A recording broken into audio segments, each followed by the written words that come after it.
They told us we were the last ones in the galaxy to crawl out of the mud. They watched us through cloaked satellites, through observation drones shaped like comets, through biohacked probes that embedded in our oceans and deserts. For centuries, the so-called Galactic Council saw Earth as a backwater curiosity, something to laugh at while sipping the blood wine of conquered races. They called us feral sapiens. But the truth is, we were just late. Not stupid, not weak, just waiting, biding time. And when we finally launched our first interstellar drive, they descended like vultures. No welcome, no alliance, just a broadcast. Surrender your technology and population for evaluation. Resistance will be met with cleansing. That was their first mistake. My name doesn't matter. Names died in the pits. What mattered was what I became, what we all became after the scorching. The scorching was what they called it, a test, a warning. They glassed half of Europe, most of Australia, and dropped a kinetic rod on Detroit that left a crater wider than Lake Superior. No nukes, just pure gravity. They didn't even send soldiers. They thought we'd break. Instead, we went silent. No news, no retaliation, just quiet. The kind that comes before the gunshot. For 7 years, Earth became a forge. We tore apart everything, factories, satellites, deep bunkers, and started building under the ice, in the volcanic caves, and inside the bones of old megacities. No governments. Just one word, spoken in low voices. Vengeance. I was recruited in the Arctic. Not enlisted. Recruited. Kidnapped, honestly. One night I was scavenging for parts in an abandoned base outside Reykjavik. Next thing I know, I'm blindfolded, gagged, thrown into the back of a freezing cold hauler with a dozen other volunteers. Some cried, others screamed. I didn't say a word. I'd already lost everything. They called it Black Forge, the facility. No sunlight, just drills, reactors, and scream metal being welded in the dark by men and women who stopped believing in happy endings. That's where we built the Railgun. Not the first of its kind, but the first of our kind. It wasn't sleek. It wasn't elegant. It was brutal, ugly, and made from the bones of fallen satellites and shredded mining rigs. But it worked. Oh, it worked. It didn't fire shells. It fired cities. Chunks of tungsten the size of submarines accelerated to a fraction of light speed. When it hit, it didn't explode. It evaporated. Atmosphere, rock, steel, gone. And we only needed one shot. The galaxy's rulers were 12 species, each more arrogant than the last. Bioengineered perfection. They lived for centuries, feeding off slave labor and conquered resources. Their capital was called Aurelius Prime, and it made Earth look like a compost heap. That's where we aimed. They thought we couldn't find it. We did. They thought we couldn't reach it. We did. They thought we wouldn't dare. We did. I remember the silence in the control chamber. A single red button. No countdown. No ceremony. Just me and the engineers standing in the cold light of the chamber, watching as the payload aligned. One of them whispered, "You sure about this?" I said nothing. I pressed the button, and somewhere across the stars, a city burned. The impact shattered Aurelius Prime's moon. A fragment the size of Manhattan plunged through their planetary shield. The shockwave killed 5 of the 12 rulers in the first hour. By the 3rd hour, food riots broke out. By the 6th, their AI defense grids turned on their own citizens, mistaking them for infiltrators.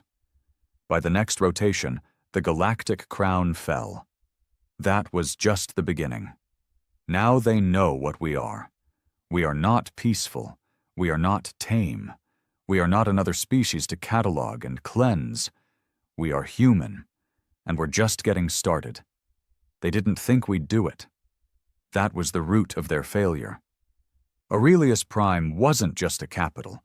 It was a symbol, a throne of ivory and glass, where the 12 species sat in judgment over the rest of the galaxy. untouchable, immaculate. Preserved by centuries of conquest and held together by fear. And then we blew a hole through it the size of a goddamn continent. Their pride cracked before their defenses did. The railgun didn't just tear apart their moon, it tore open the illusion of invincibility. For the first time in 10,000 years, the ruling species of the galaxy bled. And they responded exactly how tyrants always do, with panic disguised as rage. I was deep inside the Blackforge installation when the retaliation came. They didn't bother sending diplomats. No negotiation, no inquiry, just annihilation fleets, planet killers, gravity warp torpedoes, atmosphere strippers, ships bigger than mountains, moving like ghosts. The warning came 30 minutes before contact. A burst transmission through ancient VLF frequencies because their jammers couldn't block low-tech. That was one of our tricks. Where they evolved forward, we dived backward. Analog, dirty, physical. Things they no longer even considered threats. Fleet inbound. ETA 34 minutes. Multiple capital-class vessels. Primary targeting, Eurasian supercontinent. That was all we got. I wasn't a soldier then, not officially. I was maintenance crew, reactor calibration. My fingers were still blistered from welding coolant coils when the sirens began to howl. Everything went red. Not just lights, the oxygen indicators, the coolant lines, the AI interfaces. Red meant one thing: surface breach expected, no evacuation, hold or die. We didn't run. We didn't even panic. There's a kind of silence that comes when death feels certain, not the chaotic kind with screaming and flailing, but the stillness of people who've already buried their families, already tasted hunger so deep it makes your gums bleed, already lost everything that ever softened them. That was the kind of silence Blackforge lived in. We didn't pray, we armed. They hit Beijing first. I watched it from the command center's external array. Beijing wasn't even a target of value anymore, just a dead city crawling with frost and shattered skyscrapers. But the Council bombed it anyway. A warning. The orbital cannon fired a single tungsten core from high atmosphere. No explosion, no light show. Just a pulse of kinetic force that flattened everything for 60 kilometers in every direction.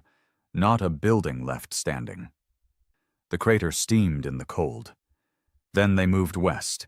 Kiev, Istanbul, Munich, all gone. The feed cut out after that.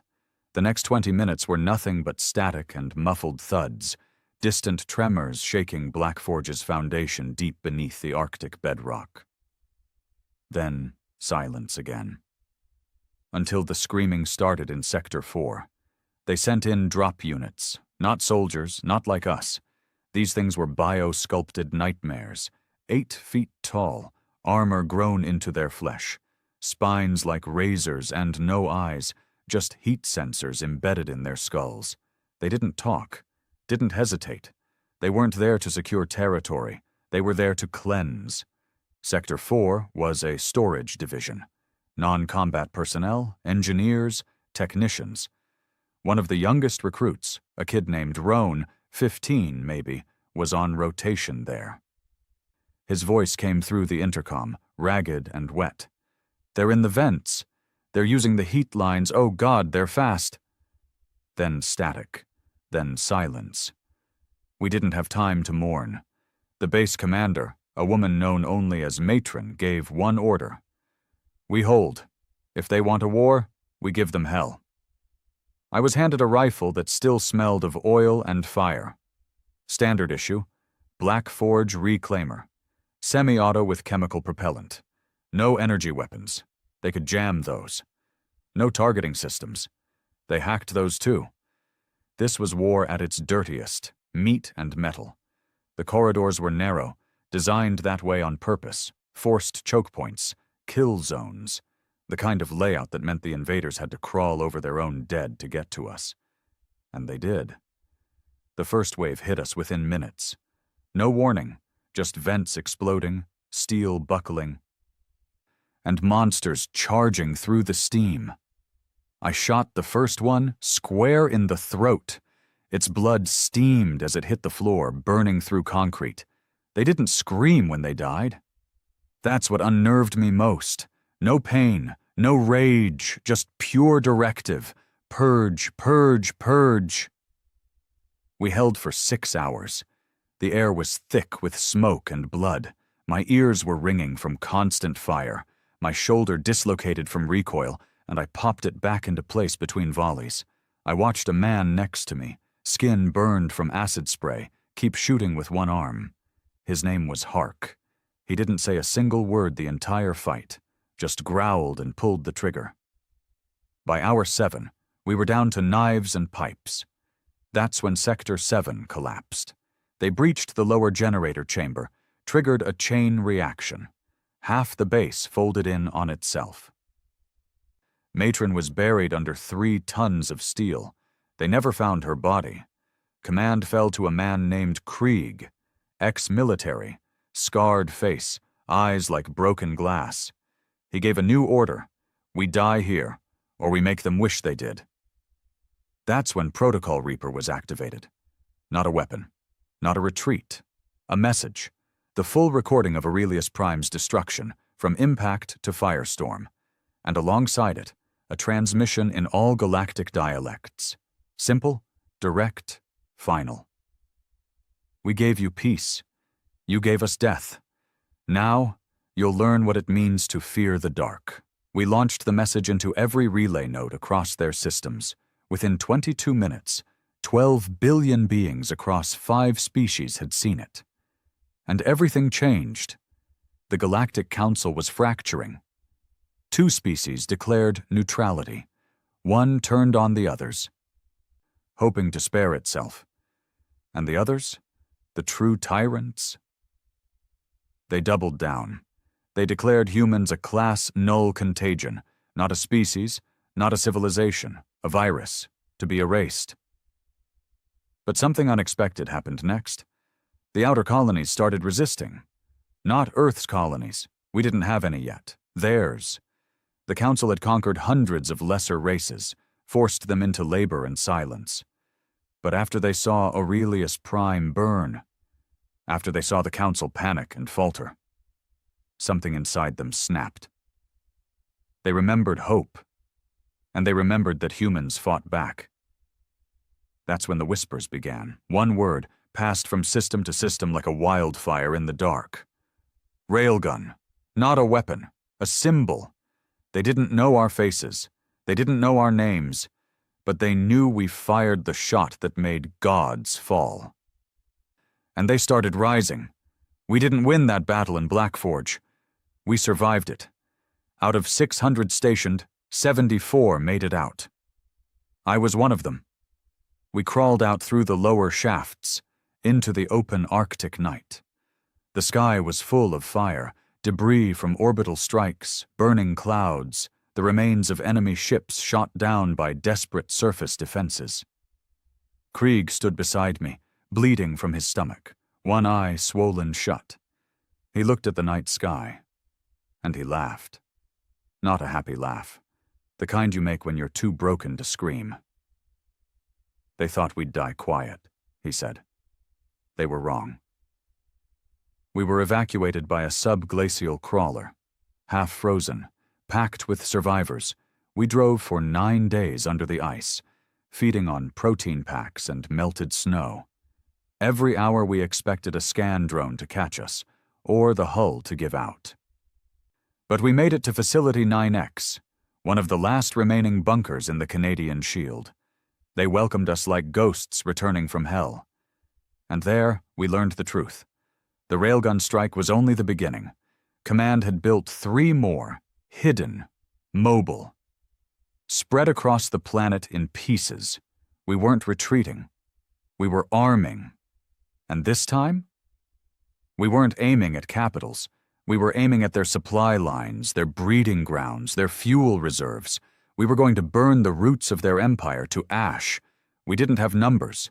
We didn't have fleets. We didn't have diplomacy, allies, or faith. What we had were wounds, and the kind of clarity only pain can give. Every human that walked into Facility 9X was already dead on the inside. Blackforge had burned the weakness out of us. Whatever was left was rage wrapped in bone. And it wasn't just us. The survivors coming in from other bunkers carried the same look in their eyes, gritty, hollow, hungry for a different kind of war. We weren't just going to fight back. We were going to make them feel it. The new plan was codenamed Coffin Seed.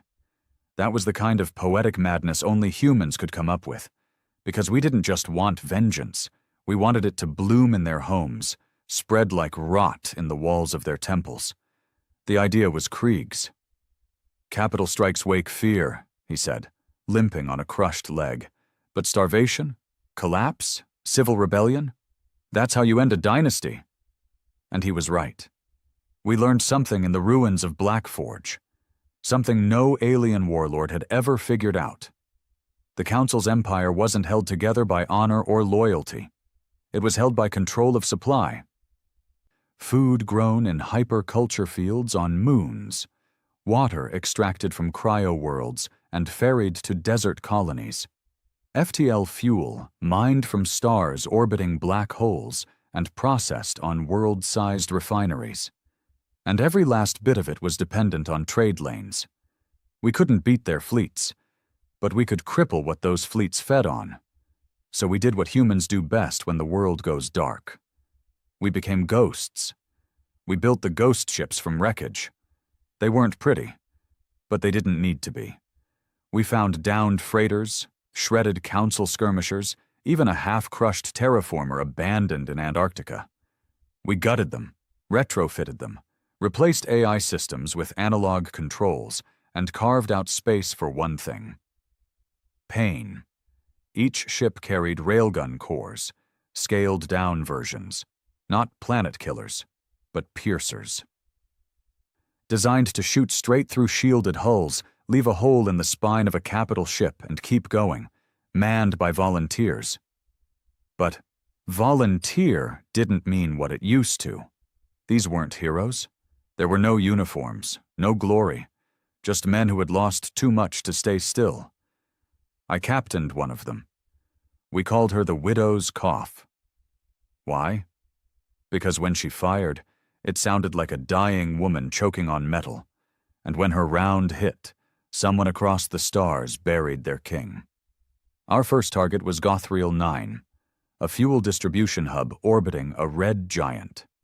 It was a rotating station, shaped like a spiked wheel, with a spinal dock that connected to over 60 different transport lanes, protected by 3 local patrol fleets, and more importantly, a species known as the Cryon Syndicate, 8-limbed bastards who ran most of the Council's deep space logistics. They were arrogant, rich, slavers by trade, merchants by blood. They didn't fear anything because nothing had ever touched them. Until we came. We launched with 3 other ships from suborbital platforms cloaked in ocean storms. No heat signatures, no comms, just solar sails, silent thrusters, and patience. It took 52 days to reach position. 52 days in the dark, eating paste, pissing in a filter tank, sleeping in shifts, listening to nothing but the hum of power cells and the occasional groan of the hull shifting. Halfway there, one of the volunteers cracked, started sobbing in his bunk. Not screaming, just whispering over and over, "They killed my kids! They killed my kids!" We didn't say anything. We let him cry, then handed him the trigger assembly when it was time. He was the one who fired. When we emerged from stealth at Gothriel 9, the first patrol ship didn't even recognize us. They hailed us, asking for identification codes. We didn't respond. They opened fire. Too late. The Widow's Cough released a single round. Just one. It pierced the patrol cruiser lengthwise, entered through the engines, exited through the bridge, and left a trail of frozen atmosphere and shredded limbs floating in its wake. The station spun to red alert. But the second shot had already been fired. It wasn't aimed at a ship. It was aimed at the station's heart, the reactor coupling that distributed antimatter fuel across the trade lanes. Impact velocity, 36,000 km/s. Result, total internal implosion, chain detonation across every docked vessel. Firestorms inside vacuum-sealed chambers, pressure failures, fusion cores rupturing. Within 6 minutes, Gothriel 9 was gone. Not damaged, not disabled, gone. But that wasn't the real win. The real win was what happened after. When the fuel deliveries stopped, entire colonies went dark. Ships stranded in warp corridors, civilian transports running dry near asteroid belts, military outposts forced to go silent, their energy diverted to basic life support. And more importantly, the Cryon Syndicate collapsed in 2 weeks. Their competitors turned on them, their allies withdrew, their hired fleets rebelled. Because in the Council's world, weakness is death, and humanity had just exposed a jugular vein. The Council didn't speak publicly about the attack. They censored the network, blocked all references to it. But it didn't matter. Because by now their own citizens were whispering the word, human, not savage, not virus, not anymore. Now we were myth, a myth that blew holes through gods. After Gothriel, there was no turning back. We were officially marked as universal hostiles. Any ship bearing Terran signals was to be destroyed on sight. Any colony harboring us was to be sanctioned, raided, and reduced. And yet, something strange started to happen. On the 3rd week after the attack, we intercepted a transmission from Breltor, a fringe mining colony on the edge of Council space. Encrypted in old Earth Morse code. We decrypted it in under an hour. We saw what you did. Our overlords fled. We are ready. We are armed. Give us the signal. I remember Krieg reading the message. He didn't smile. He just muttered, "Told you." We sent one word back. Wait. That was the key to the plan now. Not to rush. Not to flare bright and die, to rot them from within. We began to send encoded packages through civilian channels, hidden in trade data, ship manifests, old entertainment feeds, embedded in music, in static, in the pauses between signals. And in those packages, blueprints, weapons schematics, sabotage instructions, guides to building railguns out of mining equipment. Suddenly, humanity wasn't alone anymore. We were becoming a virus in the way they feared. Not because we were mindless, but because we were everywhere. And we were angry. Back in Facility 9X, we continued to expand. Every survivor, every mechanic, every scavenger, put to work. No more civilians, no more politics, just war. We didn't believe in peace anymore. That illusion burned up in the skies over Blackforge. Now we believed in balance. They killed 1 billion? We'd kill 10. They destroyed our cities? We'd shatter their trade? They enslaved us? We'd turn their palaces into tombs. But not all humans agreed. A splinter cell formed. Former politicians, diplomats, corporate leeches who survived by hiding in bunkers while the rest of us bled. They called themselves the Preservation Pact. They believed we had gone too far, that we should sue for peace now, use our victory at Gothriel as leverage. They sent an envoy to 9X, dressed in white, carrying scrolls of terms. Krieg didn't even let him speak. He shot him in the chest in the loading bay, left the body for the rats. If they wanted peace, he said, they shouldn't have fired first. I didn't disagree. By then I had already killed 12 aliens with my own hands. Seen their blood steam in the cold, watched their ships fall. And still, every night I dreamed of my brother's body buried in the rubble of Detroit, of my mother's last voicemail before the orbital cannon hit Melbourne, of my daughter's empty crib. Peace? Peace was for the dead. We were the living. and the living wanted fire. They always thought of us as background noise, even after the strike on Aurelius Prime, after the widow's cough turned Gothriel 9 into a smear across the stars. The inner worlds of the Galactic Council still called us noise. The elites told their people we were terrorists, rogue elements, a genetic flaw in the galactic order, something to be exterminated, not reasoned with. That was fine. Let them lie. Because while their thrones shook and their fleets scrambled, we were doing something they couldn't predict. We were planting seeds. I spent 23 days on a rusted cargo hauler called the Furnace Dog, hiding in the waste compartment, eating nothing but ration paste and recycled air. The ship was headed to a mining colony called Jarquel, just outside of Council patrol zones, one of those places the rulers never visited, but bled dry all the same. Jarquel wasn't human.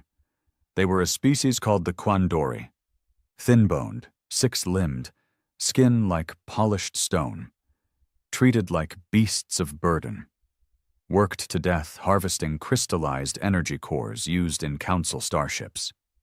You wouldn't know it to look at them, but the Quandori had heard of us.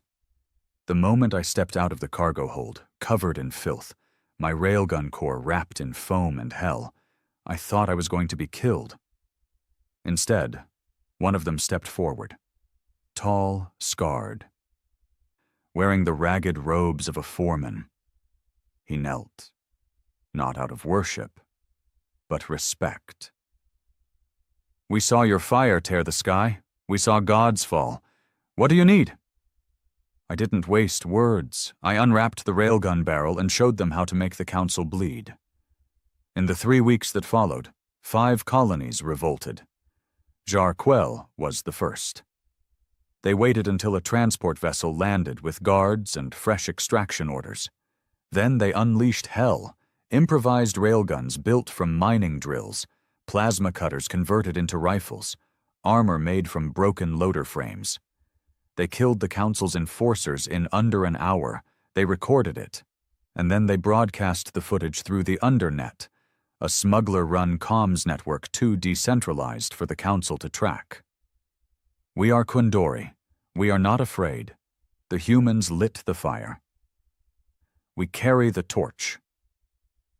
I watched that broadcast in a frozen bunker in the Siberian wastes, watched Krieg nod slowly as it played. 1 becomes 2, he said. 2 becomes a plague.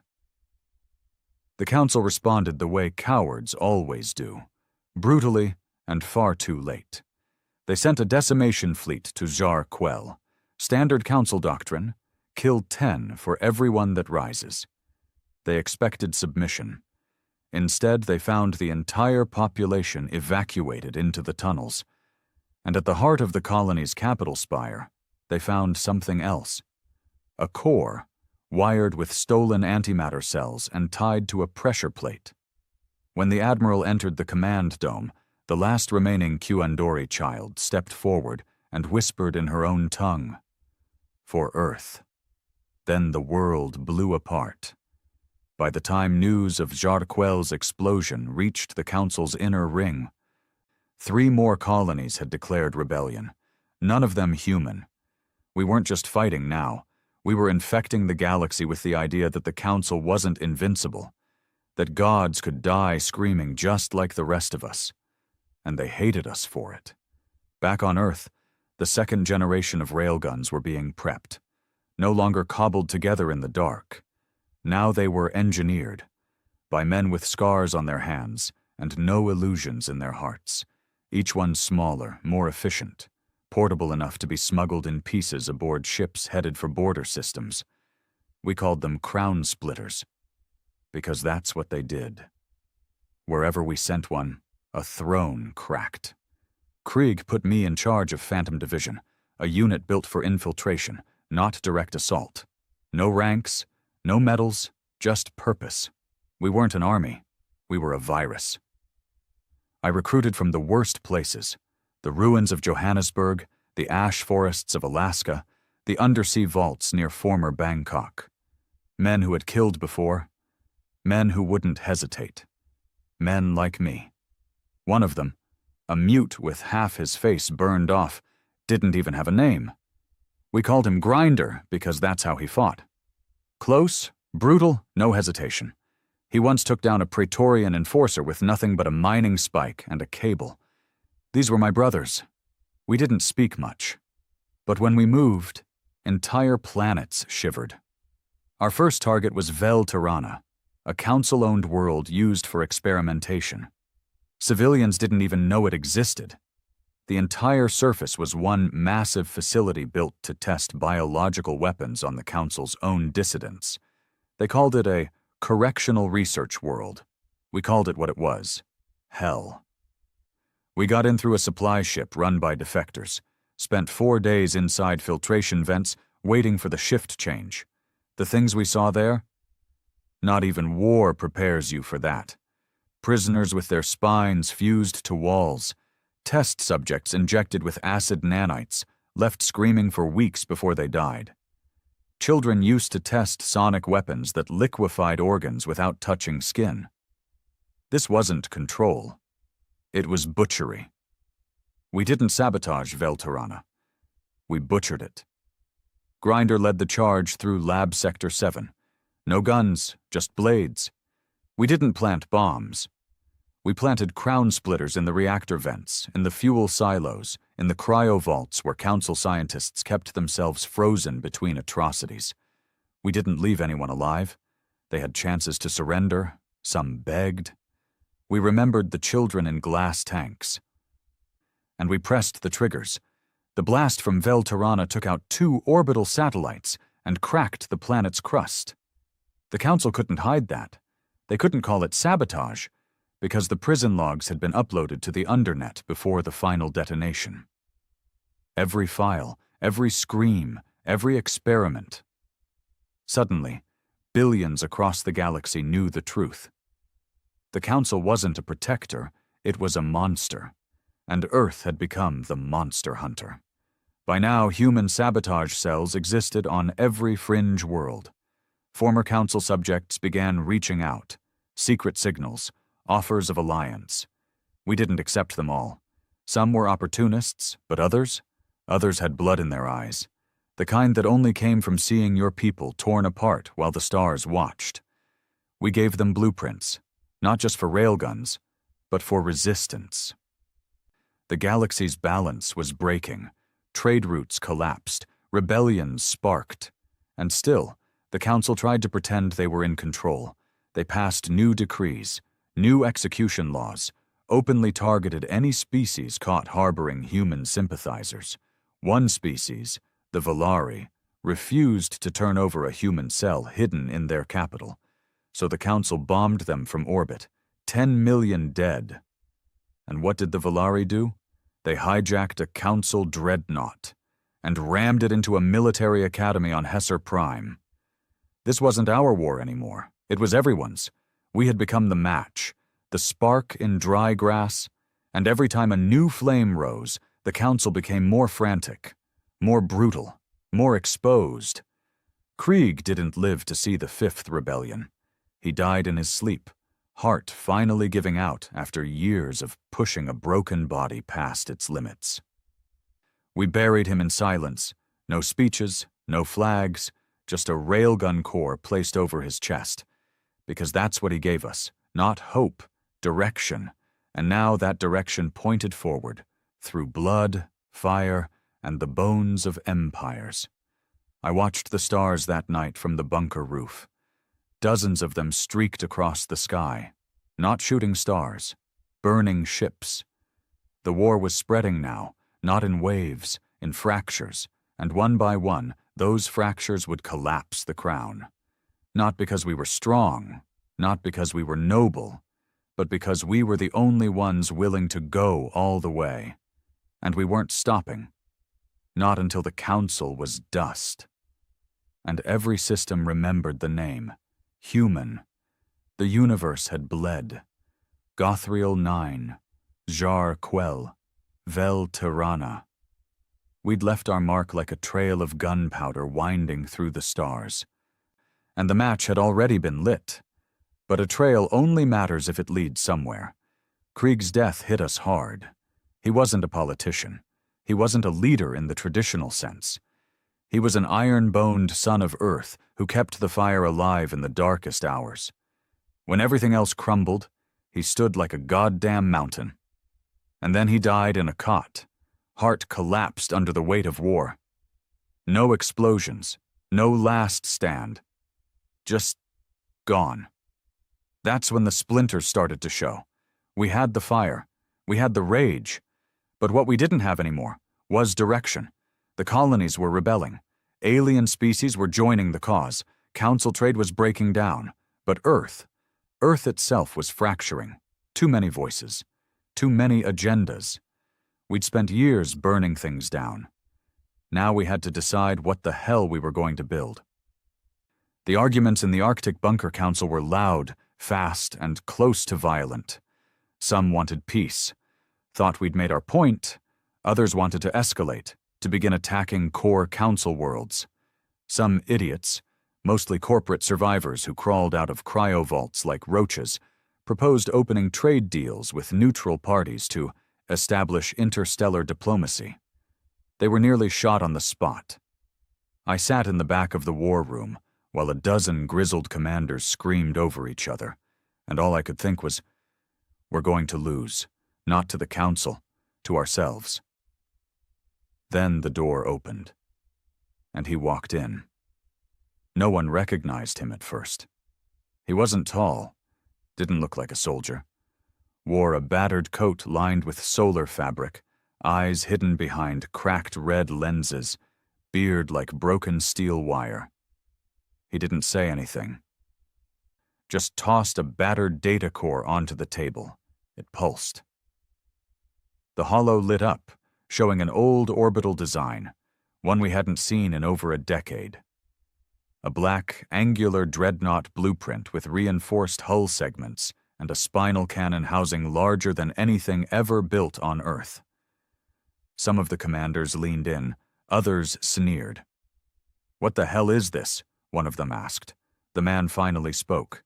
His voice was quiet, flat, dead. "It's the blueprint for Earth's first fleet, and the name of your new enemy's capital." He raised his head, and I finally saw his face. That wasn't just any man, that was Roth Amon. 10 years ago, Roth Amon had led the Titan Rebellion, an attempt to hijack the early asteroid colonies and militarize them into a spacefaring human kingdom. Back then, Earth wasn't ready for the stars, and the rebellion failed. Roth vanished. Everyone assumed he'd died in exile, executed by council proxies, or assassinated by the same politicians who begged for peace. But here he was, alive and with plans.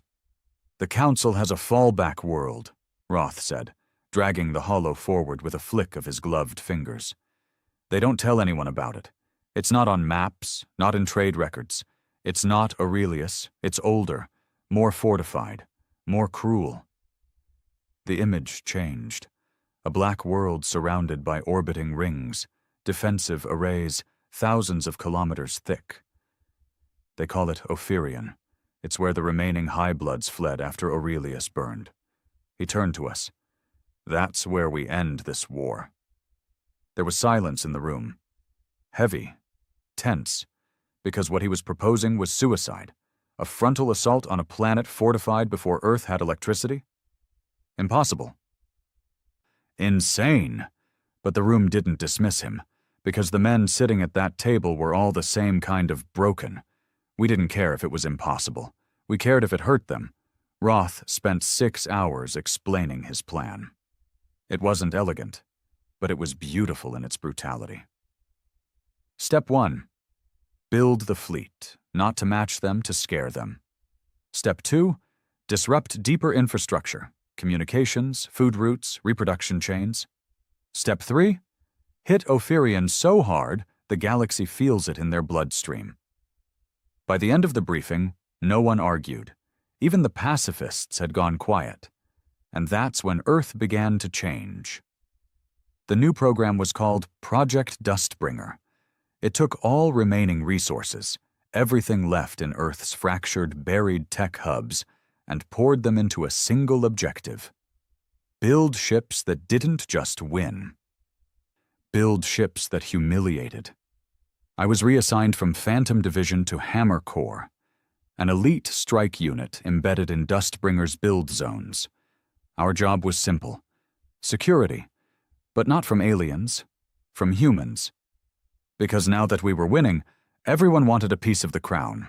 Old politicians trying to worm their way into command structures. Former CEOs offering resources in exchange for future positions. Even council spies disguised as defectors. The first time we caught one, he was wearing a human corpse's face, literally, grafted on with biostitch technology. He made it 4 steps into the shipyard before Grinder opened his skull with a fusion torch.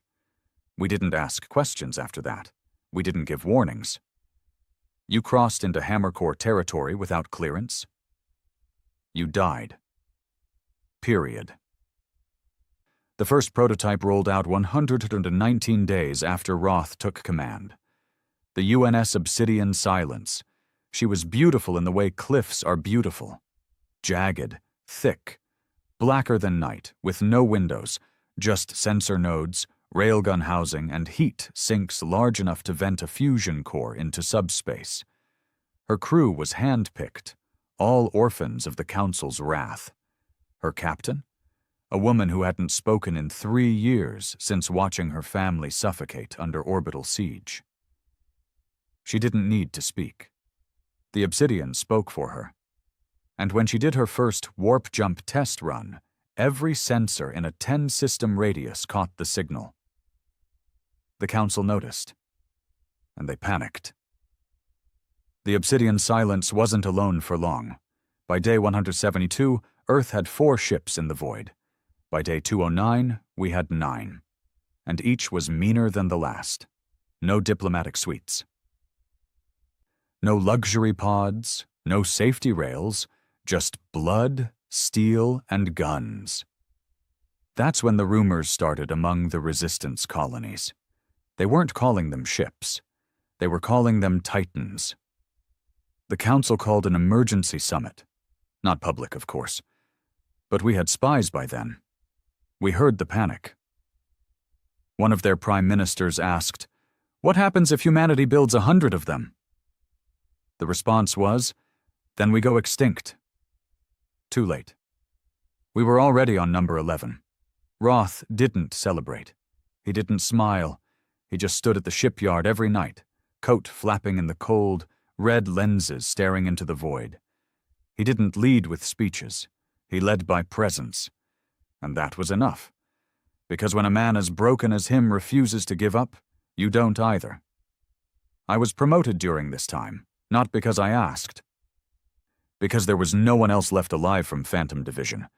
I became commander of the UNS Bonehowl, a mid-range strike ship built for planetary assaults.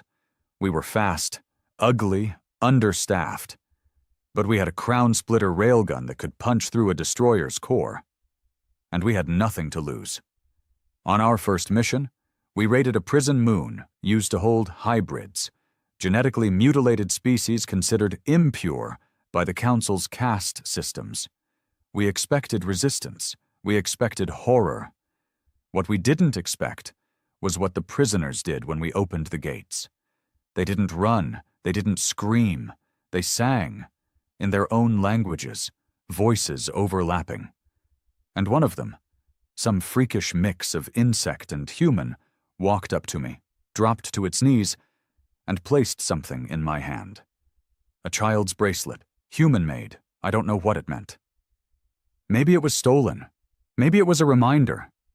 But I kept it, wrapped it around the hilt of my sidearm. Because even if I didn't understand the gesture, I understood the message. They're watching us now. Not just humans. Everyone. The first stage of Dustbringer is nearly complete. Our fleet's growing.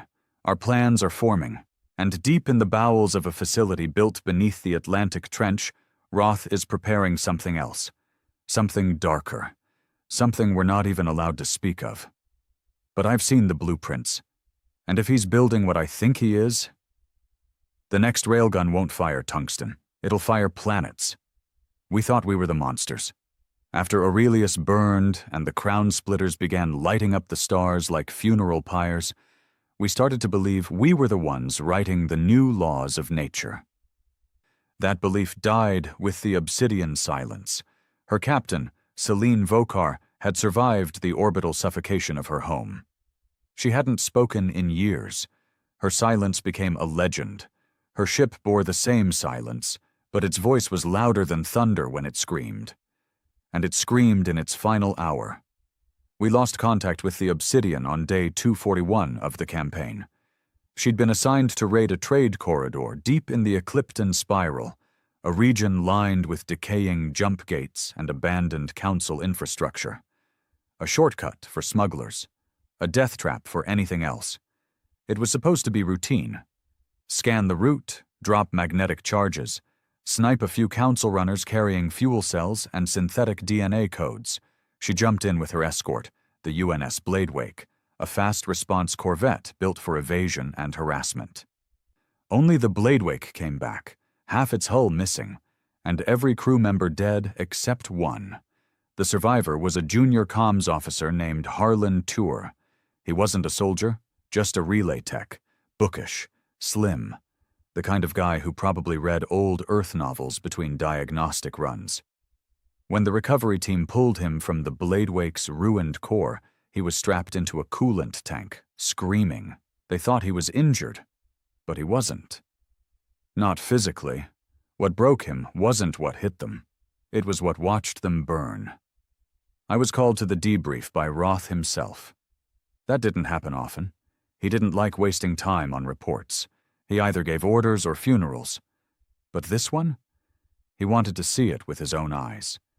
They brought Harlan into the cold interrogation chamber, strapped him down. Not out of cruelty, but because his hands wouldn't stop shaking. He had plasma burn scars on his arms from sealing emergency hatches, the kind that said he fought like hell just to make it out. His face was pale, jaw twitching, eyes unfocused. He spoke without prompting. It didn't have a face. Roth didn't blink. What did? The thing that took the silence. We tried to make sense of his report. The obsidian silence had approached the trade corridor like planned. Bladewake at her flank. No enemy pings, no movement. Then the nav systems began to fail. Not jammed. Inverted. Space bent, that's what he said. It was like the stars folded inside themselves. The sensors showed negative light, negative mass. That's not supposed to exist. Next, the silence's artificial gravity collapsed. Not failed. Collapsed. Like it had been pulled inward by something bigger than physics. Then came the signal. A single repeating tone. No words. Just this sickening drone, like bone grinding against metal underwater. Harlan imitated it for us. The noise made one of the soldiers in the room flinch. The other threw up. Roth didn't move. He just leaned forward and said, "What did you see?" Harlan's voice cracked. "A ship, maybe. A shape. Big. Wrong. It wasn't built. It was grown, or formed. And it didn't move like anything I've ever seen. It didn't accelerate. It just appeared. Like it was always there." He paused, then whispered. It looked like it was breathing. The Obsidian fired first. Standard response protocol. Railgun shot at full charge. The projectile hit, didn't bounce, didn't penetrate. It sank. Right into the surface of the thing, like it melted into it, like it wanted to be absorbed. Then the Obsidian's railgun imploded. Not exploded. Imploded. One moment it was there. The next, it crumpled into a point and vanished. The last thing Harlan saw before the Bladewake initiated its emergency jump was the silence splitting in two. Not from weapons fire. From the inside. We didn't know what it was. The Council didn't announce anything. But we found the truth, a week later. A fragment of data ripped from a stolen Council courier drone. coded in ancient dialect, old, paranoid, full of sacrificial sigils and classified as Anathema Class. The file's title? Vulthex. That was their answer to us. Not more fleets, not more bombs, something older, something they unburied. According to the data, the Vulthex wasn't council-made. It was discovered, trapped, on a dead moon orbiting a black dwarf beyond even their empire's reach. A living void ship, organic in structure, subdimensional in nature, and completely insane. The Highbloods kept it secret, studied it in rituals, not science. They didn't command it, they fed it. And then, when humanity rose and their gods fell, they released it. We ran simulations. Not even our titans could match it in mass. The best guess was that it existed in partial realities, phasing between our space and something older, something crueler. Its armor couldn't be scanned. Its weapons didn't fire, they devoured. And it was headed for the Cradle Array. The Cradle Array was humanity's Hope Project, a ring of orbital elevators tied to a mass driver facility designed to launch the next generation of crown splitters directly into deep space. It wasn't a weapon, it was a forge. We were planning to launch 3 more dreadnoughts from there within the month, and now the Vulthex was coming for it. Roth called every commander to War Table Delta that night. The room was different this time. No shouting, no politics, just war-scarred soldiers waiting to hear how we fight something that science doesn't believe in. He walked in holding a vial. Inside was blood. Dark, viscous, moving, even though it was sealed. He held it up. This came from the Bladewake's hull. It's alive, and it remembers. He set it down. They've finally done it. They've gone where even monsters don't tread. He looked at each of us. And then he said the one thing none of us wanted to hear. We're not just fighting an empire anymore. We're fighting the end of reason. The next 48 hours were a blur. Every ship was redirected to defend the Cradle Array. Half the fleet was still incomplete. Crews undertrained, ammunition stockpiles still being processed. Didn't matter. This wasn't a mission. It was a wall. If the Vulthex got through and destroyed the Cradle, it wouldn't just set us back. It would end the resistance. Because hope was fragile, and the Cradle was hope. I was assigned to coordinate orbital defenses from the UNS Bastion Fang, a shipyard-class dreadnought repurposed as a command carrier. It was barely spaceworthy. Weld marks still glowing in places. Crew sleeping in the unfinished hangar decks. But it had targeting systems. And comms. And I still had Grinder by my side. He hadn't spoken since Velterana, but I knew what he was thinking. If this thing bleeds, we make it scream. The first sign of the Vulthex came 12 hours ahead of schedule, not on sensors, in dreams. Our comms officers began reporting nightmares, same images, a black shape, a hole in the stars, screams in tones we couldn't vocalize. Then came the comms failure. We couldn't talk to the Cradle. Then the lights dimmed. Not the ship, the sky. Stars vanished, blotted out. It wasn't stealth.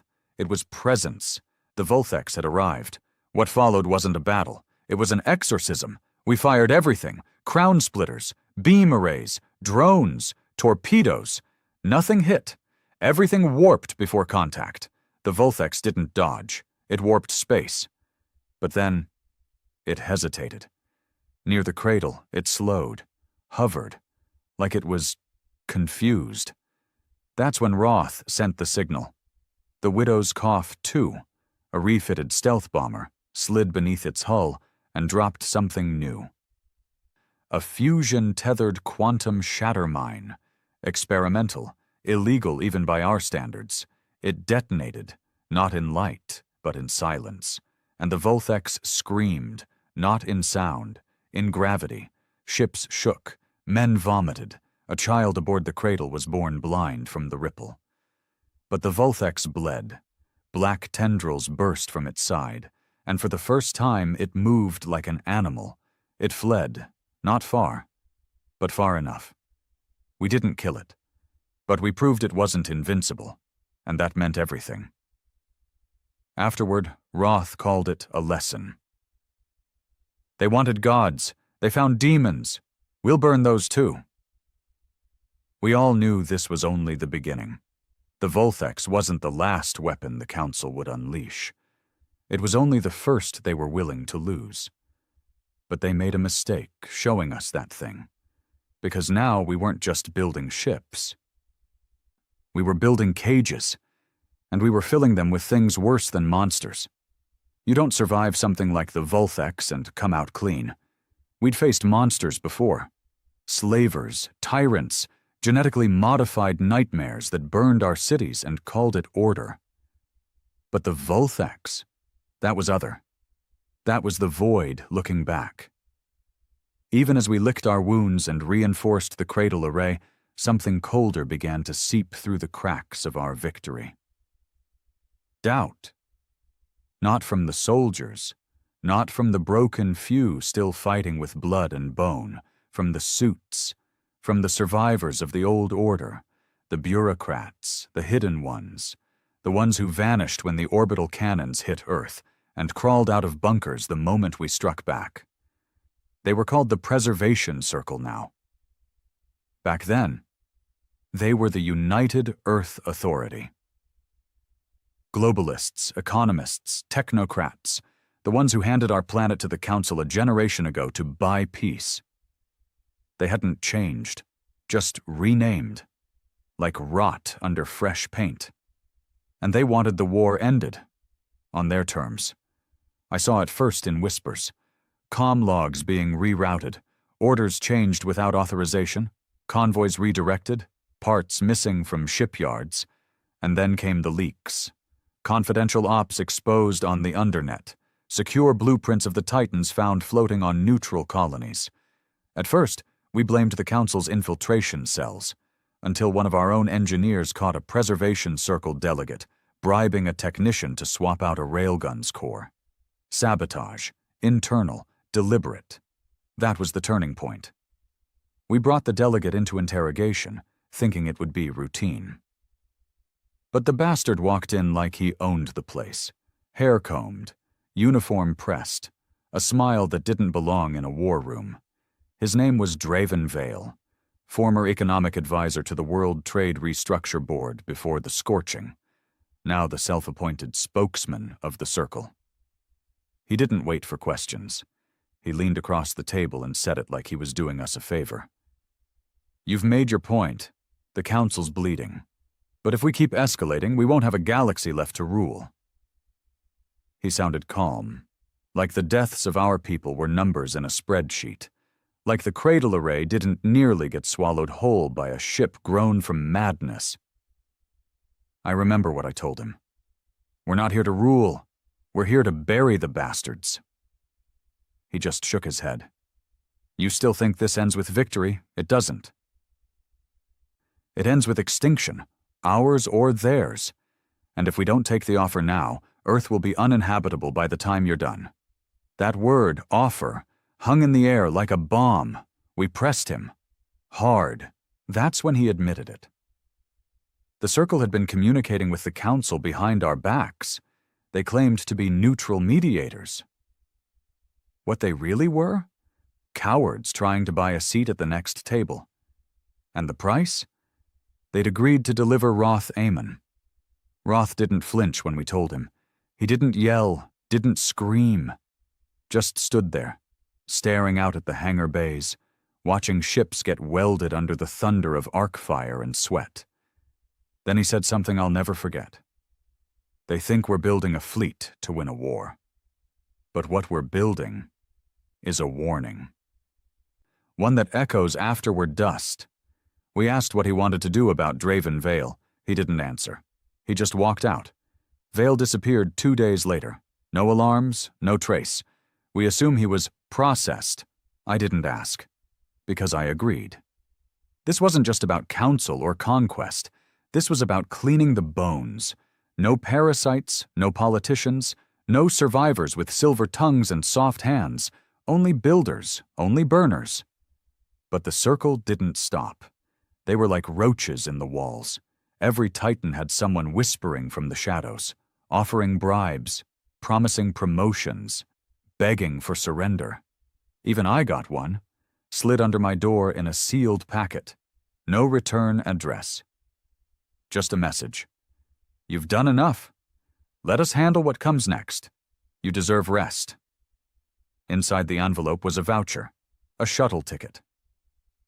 To a hidden orbital retreat colony in the Lagrange zone. I took it to the forge and welded it to a steel beam with a bolt torch. Rest?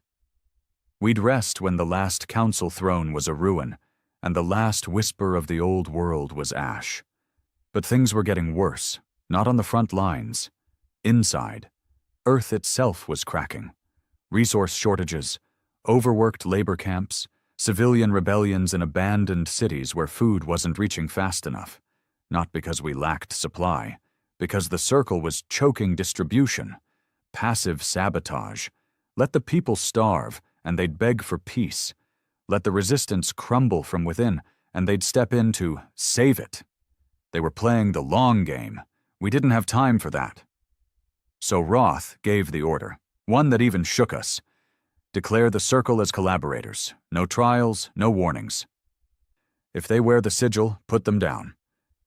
Purge orders aren't clean. We tried to keep it surgical. Strike teams, black bag extractions. But Earth isn't a clean place anymore. It's rust and concrete, hunger and smoke. And when you start hunting traitors in the dirt, innocents bleed too. There were mistakes, there were riots, and the circle? They used it, released footage of executions, footage of firebombings in districts they claimed were medical hubs. Suddenly, we weren't just fighting the council. We were being painted as terrorists again, even by our own. I walked through the ruins of District 9B in northern Moscow afterward. Bombed-out housing, graffiti on the walls, but not pro-resistance graffiti, not anymore. I saw tags that said things like, better fed than free. Let the council rule, we'll live. No more kings, not Earth. Not alien. They weren't loyal to the council. They weren't loyal to us. They were tired, too tired to fight anymore. And that's when I realized, hope is a weapon.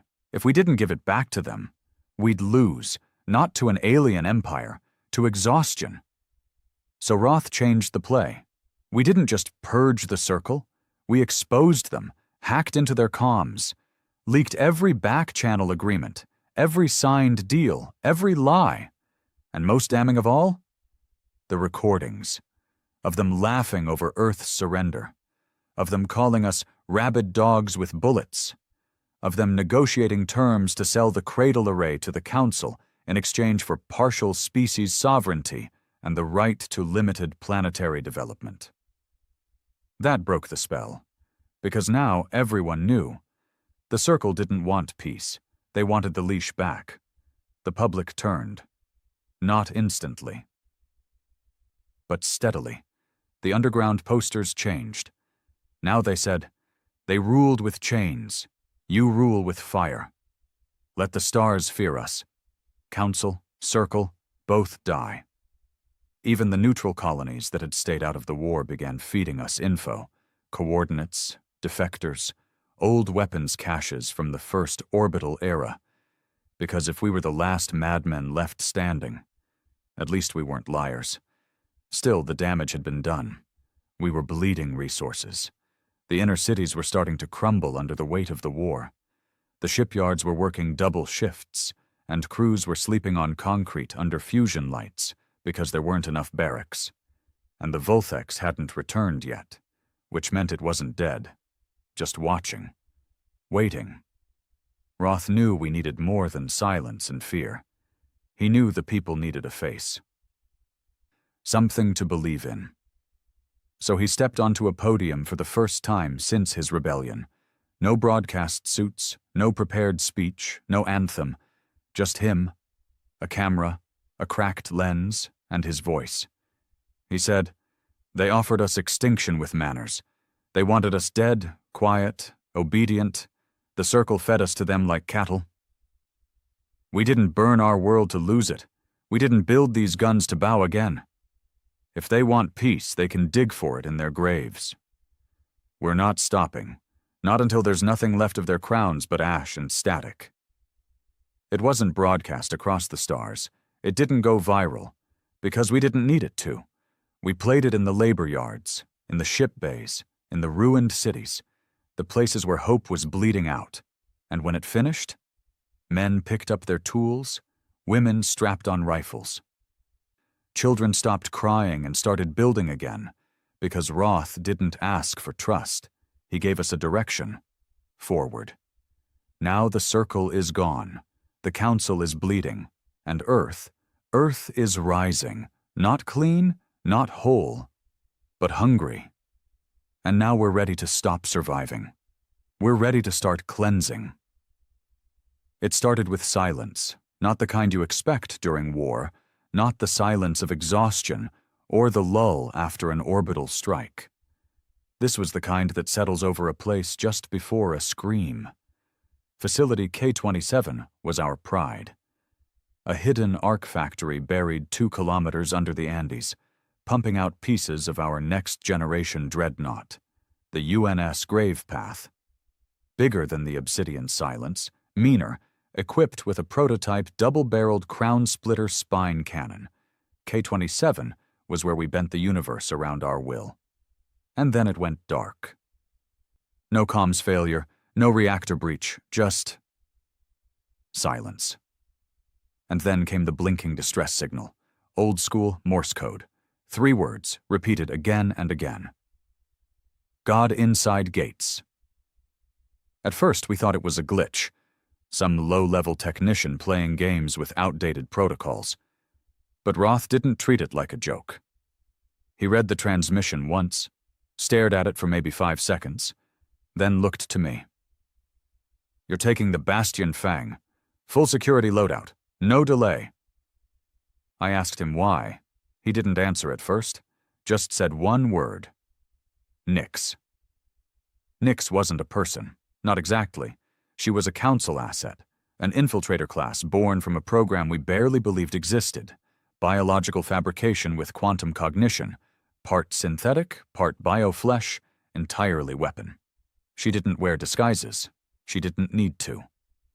She walked into places and became them. 6 years ago, she assassinated the entire leadership of the Heskan uprising by posing as their medic, spent 3 months gaining their trust, then poisoned their water filters and walked out before their bodies hit the ground. The council only ever used her when nothing else worked. And apparently, she'd decided Earth was worth her attention. We dropped into the Andes under blackout. 8 of us. Hammer Corps veterans. Silent. Sharp. We came through the glacier shaft on cable lifts, descending into the dark with frost clinging to our armor. The first thing that hit me wasn't the cold. It was the smell.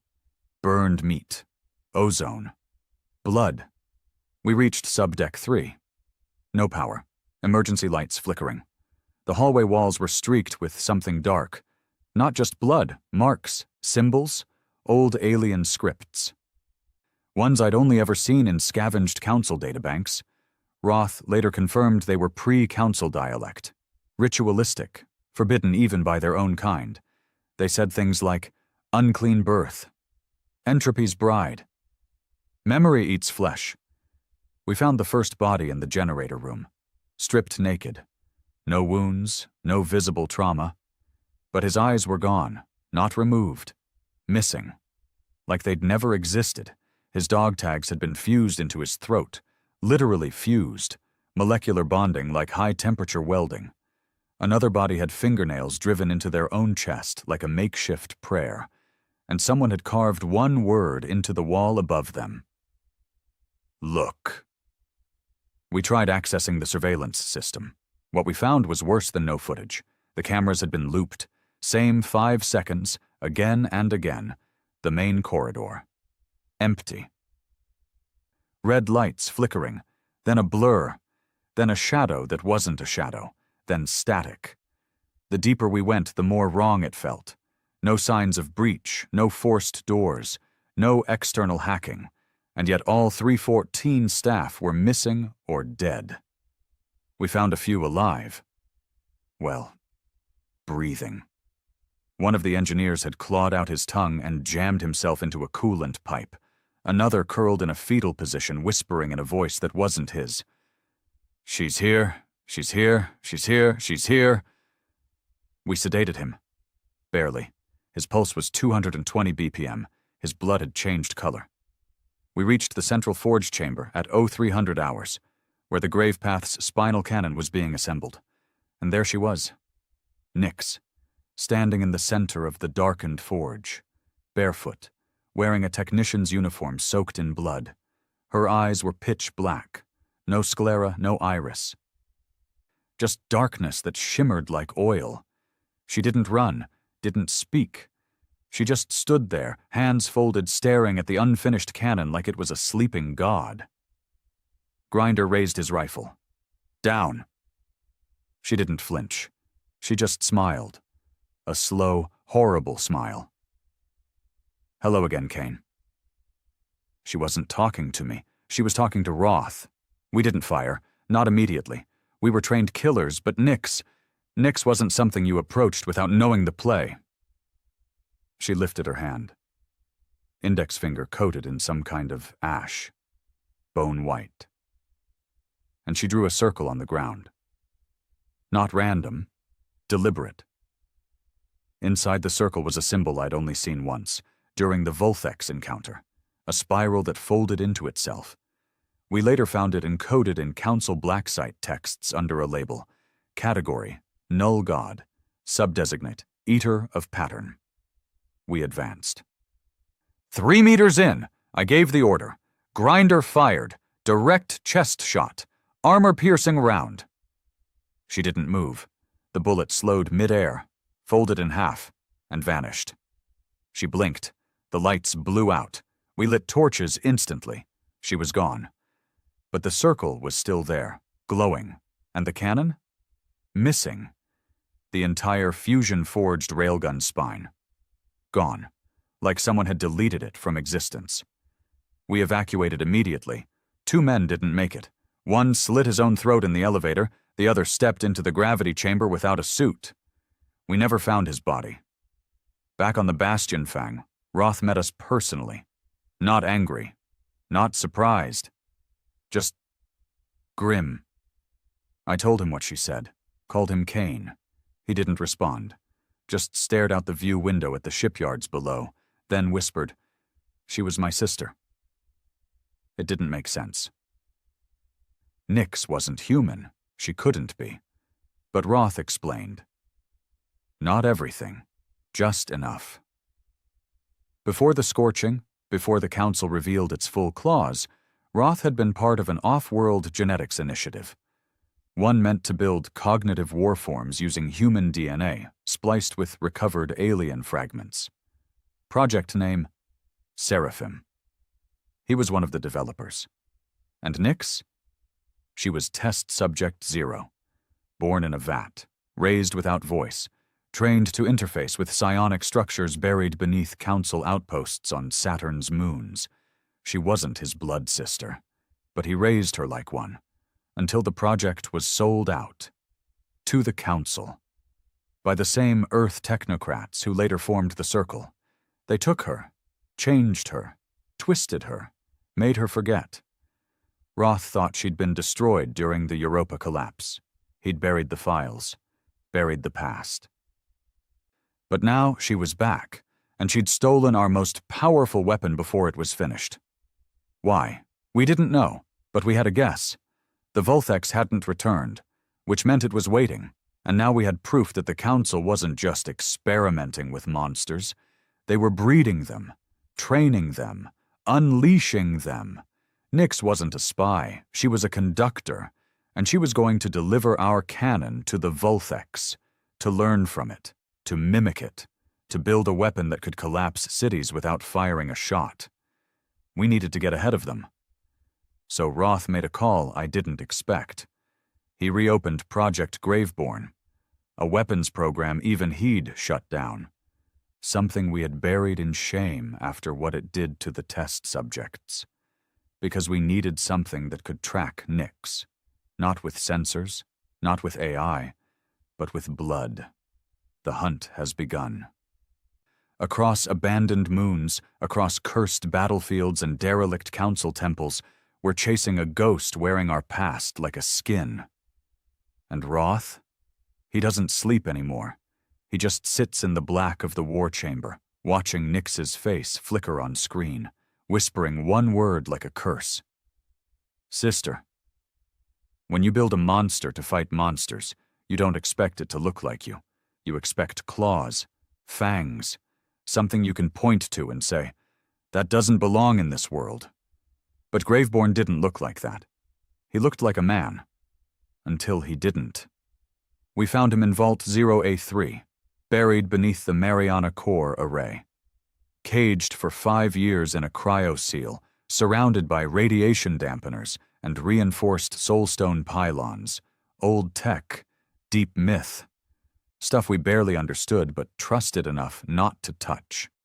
He was labeled Subject 11, Mason. We called him Graveborn because that's what he was, dead before he ever woke up. Roth didn't want to activate him. Not really. But we were out of options. Nyx had vanished with the Grave Path's spinal cannon. She was somewhere deep in council space now, or worse, in Volthex territory. And the patterns we were intercepting, they weren't natural. Planets going silent. Trade networks falling apart without being touched. Whole species dropping into collective sleep. No signs of violence, just dreams. That's what the messages said. We dreamed too long. We saw her in the tide. We are not alone in our minds anymore. The Volthex wasn't just eating matter. It was learning how to eat thought. That's why Graveborn had to wake. Because Nyx wasn't just carrying the cannon. She was carrying a map. A blueprint to something worse than weapons. A future where war wasn't fought with steel and bullets, but with consciousness. When the stasis field dropped, the temperature in the vault fell 20 degrees. The power grid flickered, and Graveborn opened his eyes. He didn't speak, didn't move, just stared at the ceiling like it was the sky. His vitals were off the charts, 4 hearts beating independently, lung efficiency at 400%, neural activity that mirrored both human and alien structures. The med team wanted to run tests. Roth stopped them. He walked in alone. No armor, no guards, just silence. And for 10 full minutes, the two of them stared at each other through the frost. Then Graveborn whispered, "She's ahead of us." We didn't understand how he knew, but when he looked at a map of Volthex anomalies, he pointed to a star cluster we hadn't even flagged yet. The Corvex Shroud. A dead zone. Black stars. No comms, no heat, no life, and right in the center, a beacon signal. Human frequency. Our frequency. Graveborn smiled. It didn't look right on his face. "She wants us to come, so I will." I was assigned to command the UNS Dirgefall, a new cruiser class retrofitted for sub-dimensional entry. Experimental shielding, grav drive fallback, and Graveborn. My orders were clear. Deliver him to the Shroud. Engage only if necessary. Retrieve the cannon. Or destroy it. Roth didn't say goodbye. He just nodded as we launched. And I remember thinking, we're not coming back from this. The Shroud didn't look like space. It looked like absence. Every scanner failed. Every reading bent back on itself. The stars were black holes, not spheres.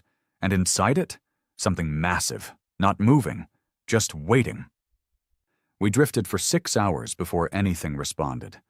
Then a signal came through. Audio only. Old Earth music. A piano. Clair de Lune. But slowed. Distorted. Almost like it was being played underwater, each note collapsing under pressure. Then her voice. Nyx. "Hello, Kane." She was talking to Graveborn, and he answered. "I told you I'd find you." We dropped from warp inside a hollow space, like the inside of a shell. And there it was, the Gravepath's cannon, mounted on a spire of alien bone, modified, twisted. It didn't point outward anymore. It pointed inward, at the planet below, and circling it was the Vulthex, dormant, but not asleep. Graveborn stepped forward. "She's feeding it." We asked how. He didn't answer. He just pulled off his gloves. His hands weren't normal. Veins like wires, skin slightly reflective. And beneath the left wrist, a pulse that didn't match his own. A second life. We touched down in low orbit near the cannon's platform. The planet below writhed, literally writhed, with structures that looked like buildings but breathed like lungs. Nyx was there, standing at the top, wearing something that looked like a pilot's suit made of silk and bone. She looked perfect, not in a beauty sense, in a design sense. Like everything about her had been measured and sculpted for one purpose. She smiled. "You brought my brother." Graveborn stepped forward. "I'm not your brother. That man's dead." She tilted her head. "Then why do you still hear my voice in your dreams?" We didn't open fire, because we couldn't. The moment we raised weapons, the gravity shifted. Not down, not up, sideways. We couldn't move. She raised her hand, and every man in the squad started screaming, not from pain, from overload, brainwave saturation, dream fracture. Only Graveborn stood still. He raised one hand and made a gesture I'd never seen before. And the world stopped. Nyx collapsed. So did the cannon. It didn't explode. It melted, slowly, folding like wax under heat. And the Vulthex screamed. The entire star cluster rippled, space rippled, like someone dropped a stone into time. And Graveborn turned to me. "Run!" We jumped, full warp. The Dirgefall took damage. Half the crew didn't make it. Graveborn stayed behind. Or maybe was taken. We don't know. But when we returned, the shroud was gone. The star cluster? Missing. Not destroyed, missing. And in our wake, a message, broadcasted in every language, text only. 6 words. "We remember who fed us first." Roth read the message in silence, then said something cold. It wasn't just a weapon, it was a test. We asked what that meant. He stared at the stars. "We thought we were burning the Empire down, but they weren't scared of death. They were scared of the thing they buried. And now it knows we're alive. We thought the Vulthex was their last weapon. Now we know better. It was theirs once, but not anymore. And Graveborn? He's not on comms. He's not in the databanks. But I still hear him, in my sleep, saying one word. Soon. We expected a counterattack. After Graveborn vanished, after the Vulthex howled through space like a dying god, after the shroud blinked out of existence like a bad memory, we thought the galaxy would burn. We thought fleets would warp in from 1,000 systems. We thought the Council would lash out, cornered and bleeding. Instead, they sent us a message, not encoded, not hidden, not even encrypted, just a single direct signal broadcast on all Terran frequencies. Humanity, we request peace, immediate, unconditional ceasefire. We will recognize your sovereignty and offer reparations. We only ask one thing: help us contain what you have awakened. No one spoke for a long time in the Bastion Fang's war room. Roth stood with his hands behind his back, shoulders tight, jaw locked. His face said nothing, but I could tell he didn't trust a word of it. None of us did, because the Council didn't beg. They didn't compromise. They conquered. And now suddenly they were playing diplomat? Bullshit.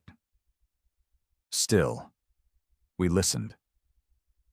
Because if there was a chance, any chance that this wasn't a trap, We had to consider it, even if it reeked of fear, especially because it reeked of fear. The ambassador arrived 3 days later. Not a warlord, not a military officer, a Kelleran priest.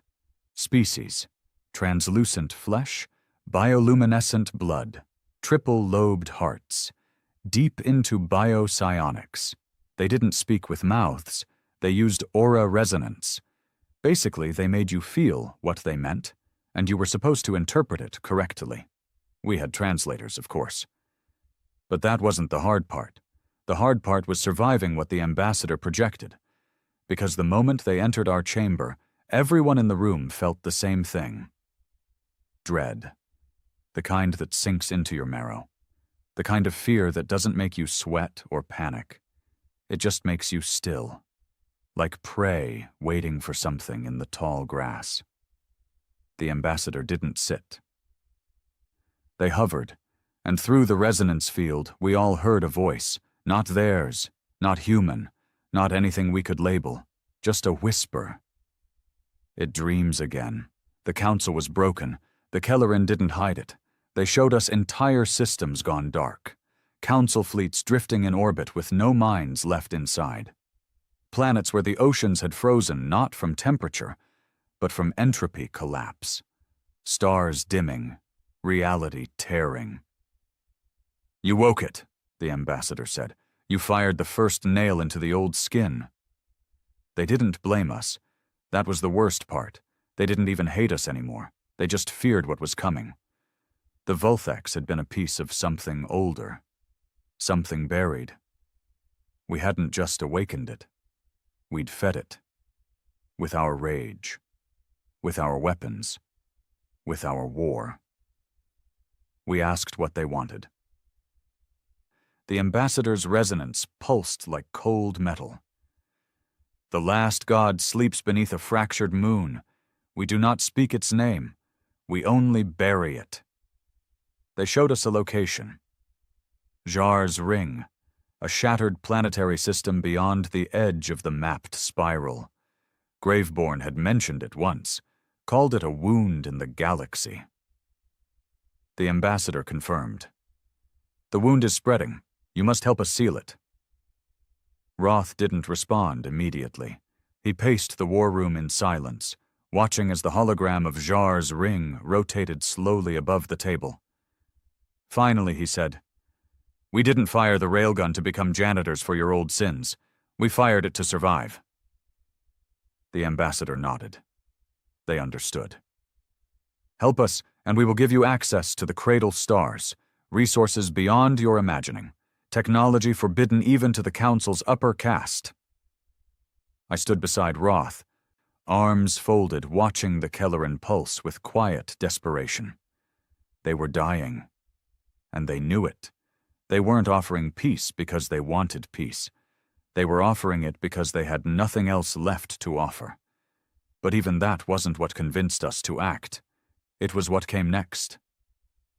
The Kelleran reached into its cloak and removed a sphere. Bone white, glowing from within. They placed it on the table. "This is the last known echo of your soldier, the one you called Graveborn." The sphere lit up, and for a moment the chamber filled with his voice. "Roth, she's not alone anymore." Then static, then silence. We launched Project Final Ember the next morning. No debate, no votes. Roth knew the war wasn't over. It had just changed shape. The Titans weren't enough anymore. We needed something bigger, something beyond machines. Beyond tactics. We needed belief. So Roth gave it to them. He ordered the construction of the Crucible. It wasn't a ship. It was a cathedral of war. A mobile space station the size of a small moon, built not for speed but for finality. Inside it, the last crown splitter ever forged. Not to fire at cities, not to destroy fleets, but to pierce dimensions. We weren't aiming at the Council anymore. We were aiming at the wound. The Crucible took every last resource we had. Old mines reopened, oceans drained, satellites cannibalized, Even Earth's moon was stripped for metal. This wasn't defense. This was the last play, and every man, woman, and child still loyal to the resistance knew it. There would be no retreat, no surrender. If the crucible fired, something ancient would die, or everything would. I was assigned as Roth's direct liaison on the crucible. The moment I set foot inside, I knew this wasn't just another war asset. This was a message.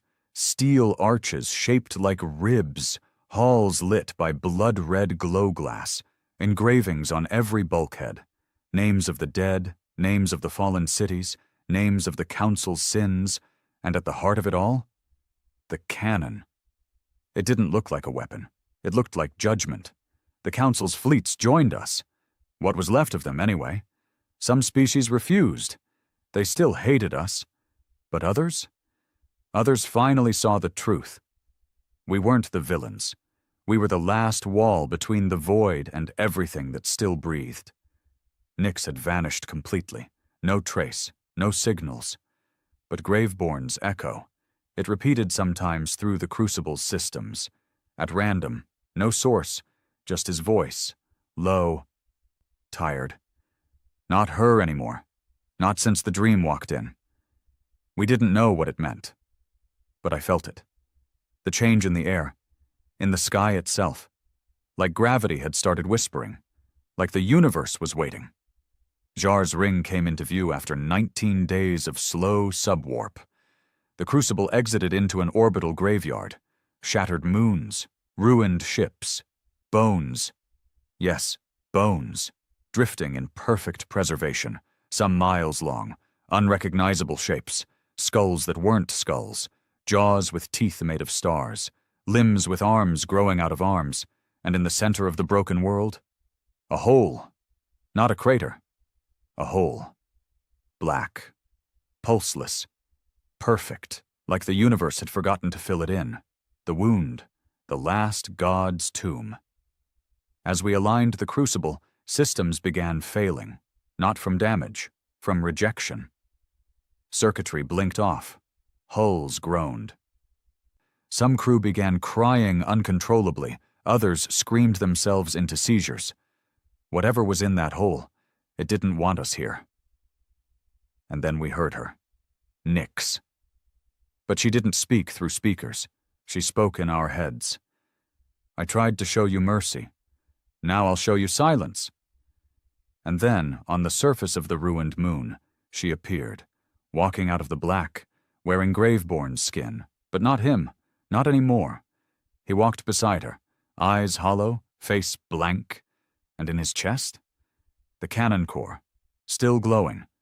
They weren't individuals anymore. They were hosts for something older, and they had one purpose. When the crucible fires, she said, we all end. Let me stop it, or I'll end you first. Roth stood at the command dais, staring down at them from orbit. He didn't blink, didn't speak. He just gave the order. Fire! I remember the sound the crucible made before it fired. It wasn't mechanical, wasn't the hiss of reactors or the whine of energy charging. It was a groan, a deep, low, impossible groan, like something alive was preparing to die, like metal didn't want to obey anymore, like gravity was trying to pull the whole weapon backwards in time, back into silence. The entire ship shuddered, not from the weapon's core, but from something deeper, something beneath us. Roth stood at the center of the firing deck, fists clenched behind his back, staring down into the void below. Charge phase complete, I reported. My voice sounded like it came from a grave. He nodded once.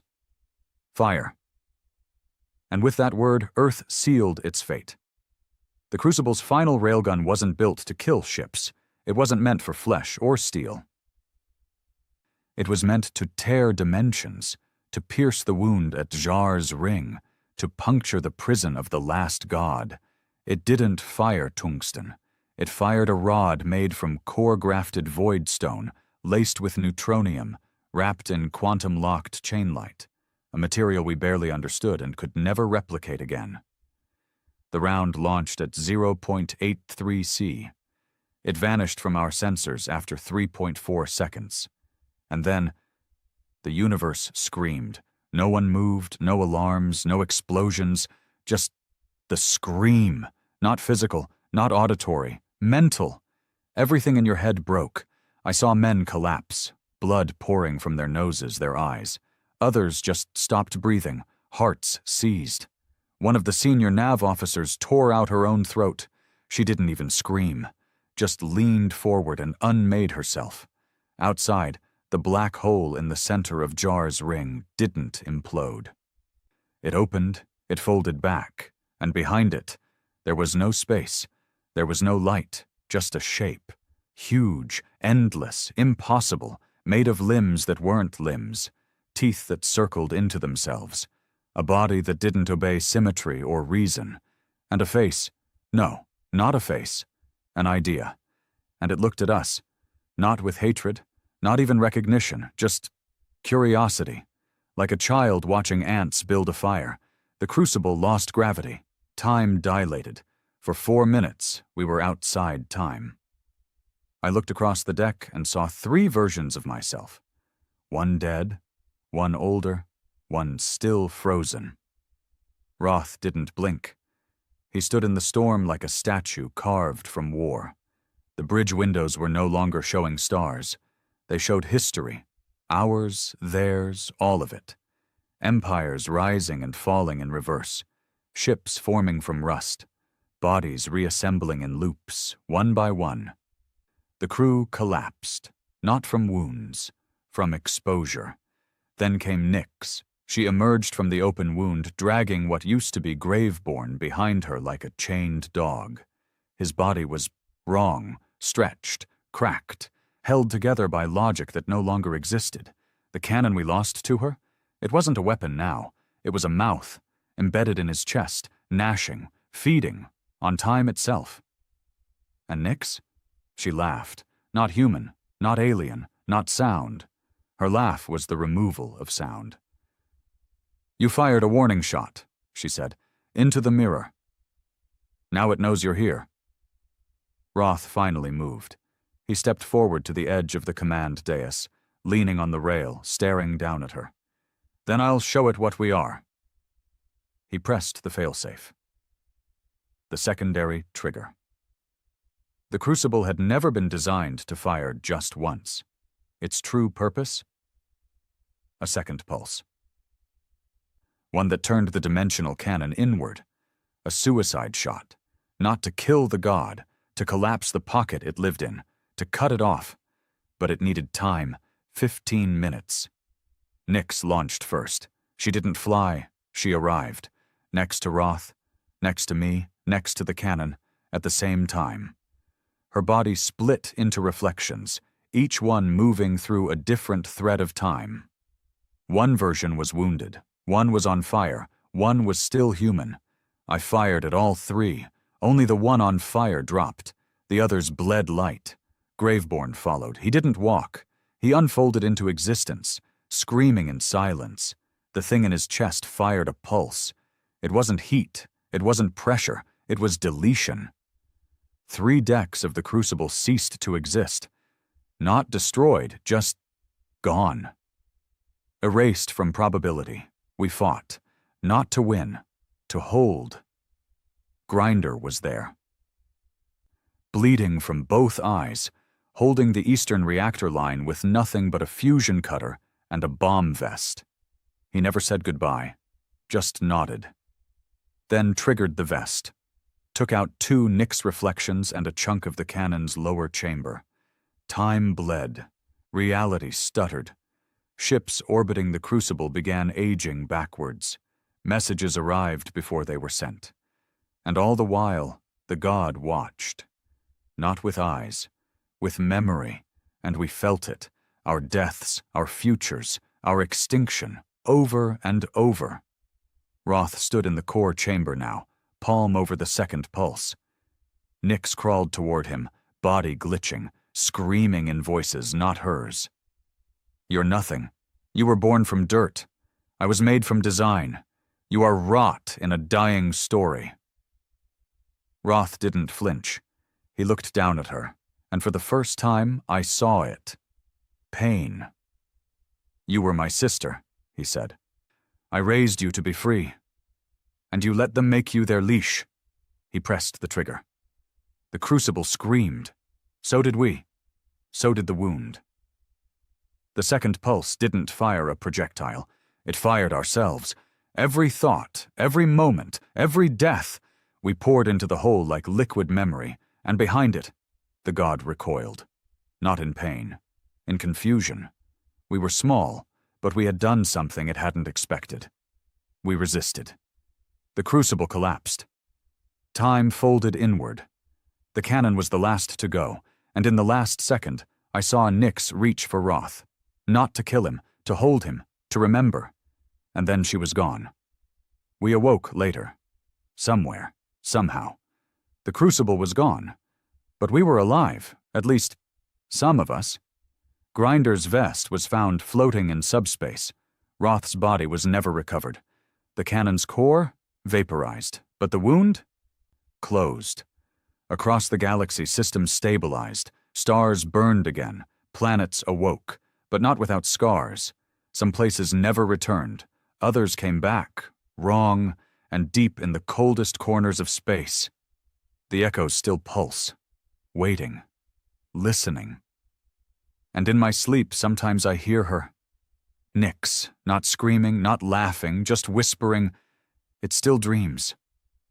We didn't call it victory. There was no parade, no anthem, no speeches, no one left to give them. What we had was silence. Not the cold, creeping kind from the old war, not the suffocating quiet of orbital winter or the empty static of council bombardments. This was something deeper. The kind of silence that follows a scream loud enough to crack a galaxy. We had fired the crucible. We had struck the wound. And the thing that lived beyond time. The dreaming god. The final sin of the old universe, it recoiled. Maybe it died. Maybe it just woke up. Maybe it simply noticed us. We don't know. We might never know. But it stopped, and we survived. For now. The remains of the crucible scattered across 5 systems. Some fragments re-entered atmosphere over dead worlds like falling stars.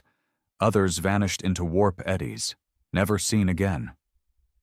I was found inside a disabled escape pod, drifting 3 light minutes from the Jar grave field. Half my face was burned. My leg was fused to the floor, and my lungs had collapsed from vacuum bleed. They thought I was dead. I wasn't.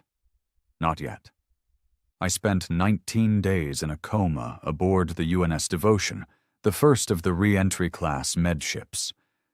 I dreamt of fire, of glass, of Roth's eyes staring into Nyx's, of time breaking like a neck. When I woke up, Earth was different.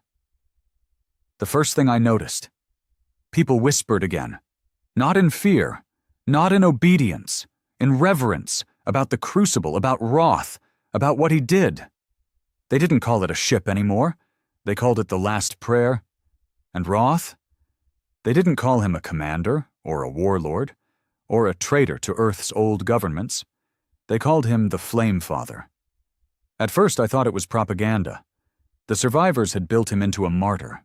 Human nature. Fill the void with myth.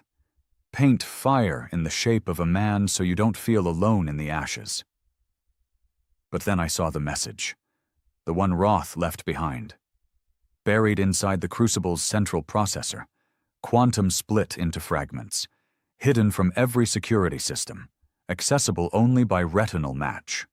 Mine.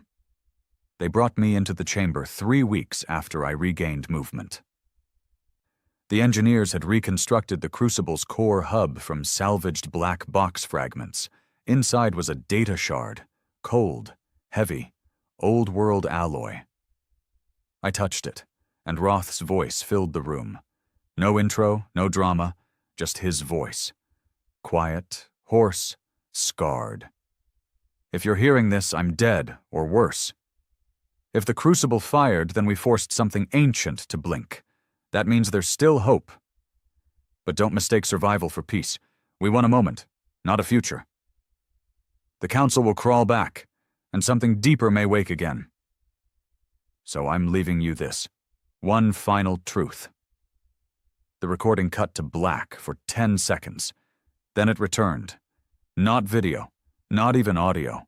Just a feeling, hard to describe, not an emotion, not an image, just a push, like gravity pressing against your soul. Then came the coordinates, not to a system, to a vault.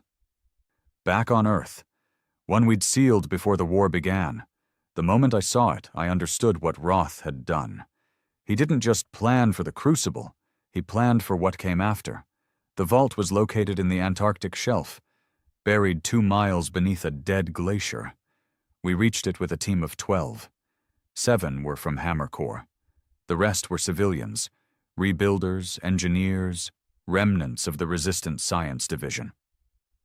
Opening the vault was harder than we expected. The system had no digital interface. It was biometric, coded to Roth's heartbeat pattern and a strand of Nix's DNA. Somehow both had been stored in the Crucible's databanks. He planned that too. When the vault opened, we found the real secret. It wasn't a weapon, not a blueprint, not some backup of the cannon or another Titan design. It was a child, human, or close enough. Sleeping inside a biosphere, hooked to nutrient tubes and dreamwave stabilizers. Brain activity, 400%. Neural structure, hybridized with psionic sequences we'd only seen in Graveborn. Eyes closed, skin pale, veins glowing faintly. Name listed. Kira 1. Roth's final project. The scientists lost their minds trying to explain it. Spliced DNA, untraceable gene sources, memory resonance patterns embedded into her hippocampus. One of them ran a scan of her brain at rest, found Nix's voice hidden in her subconscious. Not a copy, not a recording. Something more like an imprint, a scar, and inside that scar, a word, etched across her cerebral wall in quantum ink. Remember, Roth didn't build her to fight. He built her to carry it, the memory, the pain, the truth. A living archive of everything we were, everything we'd done. Because Roth didn't think the war would end with the crucible. He thought it would loop, that we'd face it again, that we'd forget, that we'd make the same mistakes, and that Kira, some version of her, would live long enough to remind us. We didn't know what to do with her. Keep her in stasis? Wake her? Train her? Fear her? No consensus. Some wanted her destroyed, said she was a ghost of Roth's guilt. Others wanted her dissected, said she might be the key to evolution itself. Me? I stayed silent. Because the first time I looked at her, I didn't see a weapon. I didn't see a savior. I saw the end of everything. 2 weeks passed. No contact from Council remnants. No trace of the Volthex. The stars quieted. And Earth? Earth tried to rebuild, sort of. The skies were still black with ash storms over the Pacific Trench. Half the surface still glowed from failed quantum reactors buried beneath cratered cities. But people emerged. For the first time in generations, they emerged without fear. And yet, something wasn't right. We began to receive distress signals, not attacks, not war, collapses, minds unraveling, not just soldiers, children, civilians, whole towns waking up wrong, speaking in tongues we couldn't trace, drawing symbols from the crucible, dreaming of Nix, of Roth, of the god, of the wound. I visited one such town, Andor Vale, located in the North African Reclamation Zone. 73 citizens, every one of them asleep. Not comatose, asleep. Same exact moment, same REM cycles, same brainwave patterns, all whispering the same phrase in their dreams. It's not done. We only made it blink. I went back to Kira, sat by her capsule. Watched her breathing. She looked at peace, but I felt it in my spine. She wasn't sleeping. She was waiting. For what? I don't know. But I asked her one question anyway, even though I knew she couldn't hear me. Are we free? She didn't move, didn't twitch, but her eye fluttered, just once. And for a second, I could have sworn the scar on her brain burned. We've decided to keep her alive. For now. The Crucible's final remnants have been scattered to deep orbit. Roth's message has been buried under encryption so deep, not even AI dares to dig. Earth is rebuilding. Slowly. But the deeper truth? None of us believe it's over. Not really. Because the wound may be closed, but the echo is still here. And every time someone dies in their sleep, we hear her voice, Nyx, from somewhere outside time, saying what we all fear most. You didn't kill it. You became part of it. She opened her eyes on the 43rd day. No alarms, no energy spikes, just a quiet hum across the deep-sealed cryo facility, followed by a whisper on every open comm channel. She's breathing faster. I was still recovering when it happened. My ribs hadn't fully fused, and the neural burns from my time aboard the Crucible still flared every few hours. But when the message came through, I didn't wait for clearance. I left the med ward, walked through the ash-flecked corridors of Vault Theta, and stood in front of her containment unit. Kira, the girl Roth left behind, the living archive, the memory seed, the experiment no one wanted but no one could ignore. She was sitting up. Eyes wide open, no confusion, no fear, just awareness, like she'd already seen this moment play out. The room was quiet when I entered. Two scientists froze mid-sentence, backs stiff, their datapads trembling in their hands. Kira turned her head toward me before I could speak. She smiled. And it wasn't innocent. It was the kind of smile I'd seen once before. On Nyx. You're the one that held Roth's gun, she said softly. I didn't respond. Because her voice, it wasn't the voice of a child. It was layered, deep, voiced by many but spoken by one. We kept her under observation for 72 hours. No restraints, no sedation. She didn't resist. She walked the halls of Vault Theta barefoot, trailing her fingers across the steel, humming songs that didn't exist. Her scans showed activity across every sector of her brain, simultaneously. At one point, she began naming everyone who died aboard the Crucible, names no one had ever recorded. Thomas Hale, he died singing. The ballad from his father's grave. Lena Bravik, she tried to hold the implosion with her hands.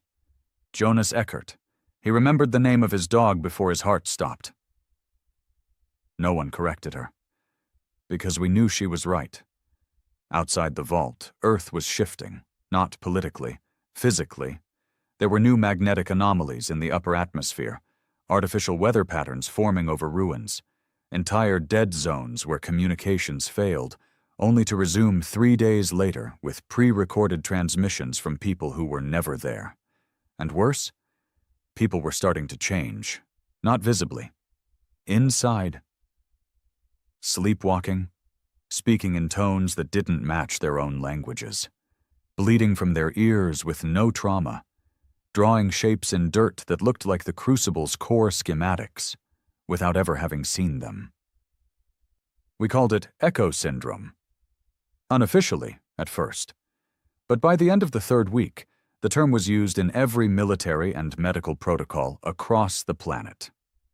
I met with General A.S. at the Bastion Remnant Site, the skeletal remains of our last functioning fleet control center. She looked older than I remembered, her voice thinner, less angry. The resistance is splitting, she told me. Half believe Kira is a sign, the next step, a way out of this slow death. The others believe she's the end of us. I nodded. Which side are you on? She didn't hesitate. I want to stay human." They formed 3 factions before the month ended. The Flameborn, followers of Roth's legacy who believed Kira was his last command. They wore crucible emblems on their shoulders and believed evolution was the only path forward, not physical evolution.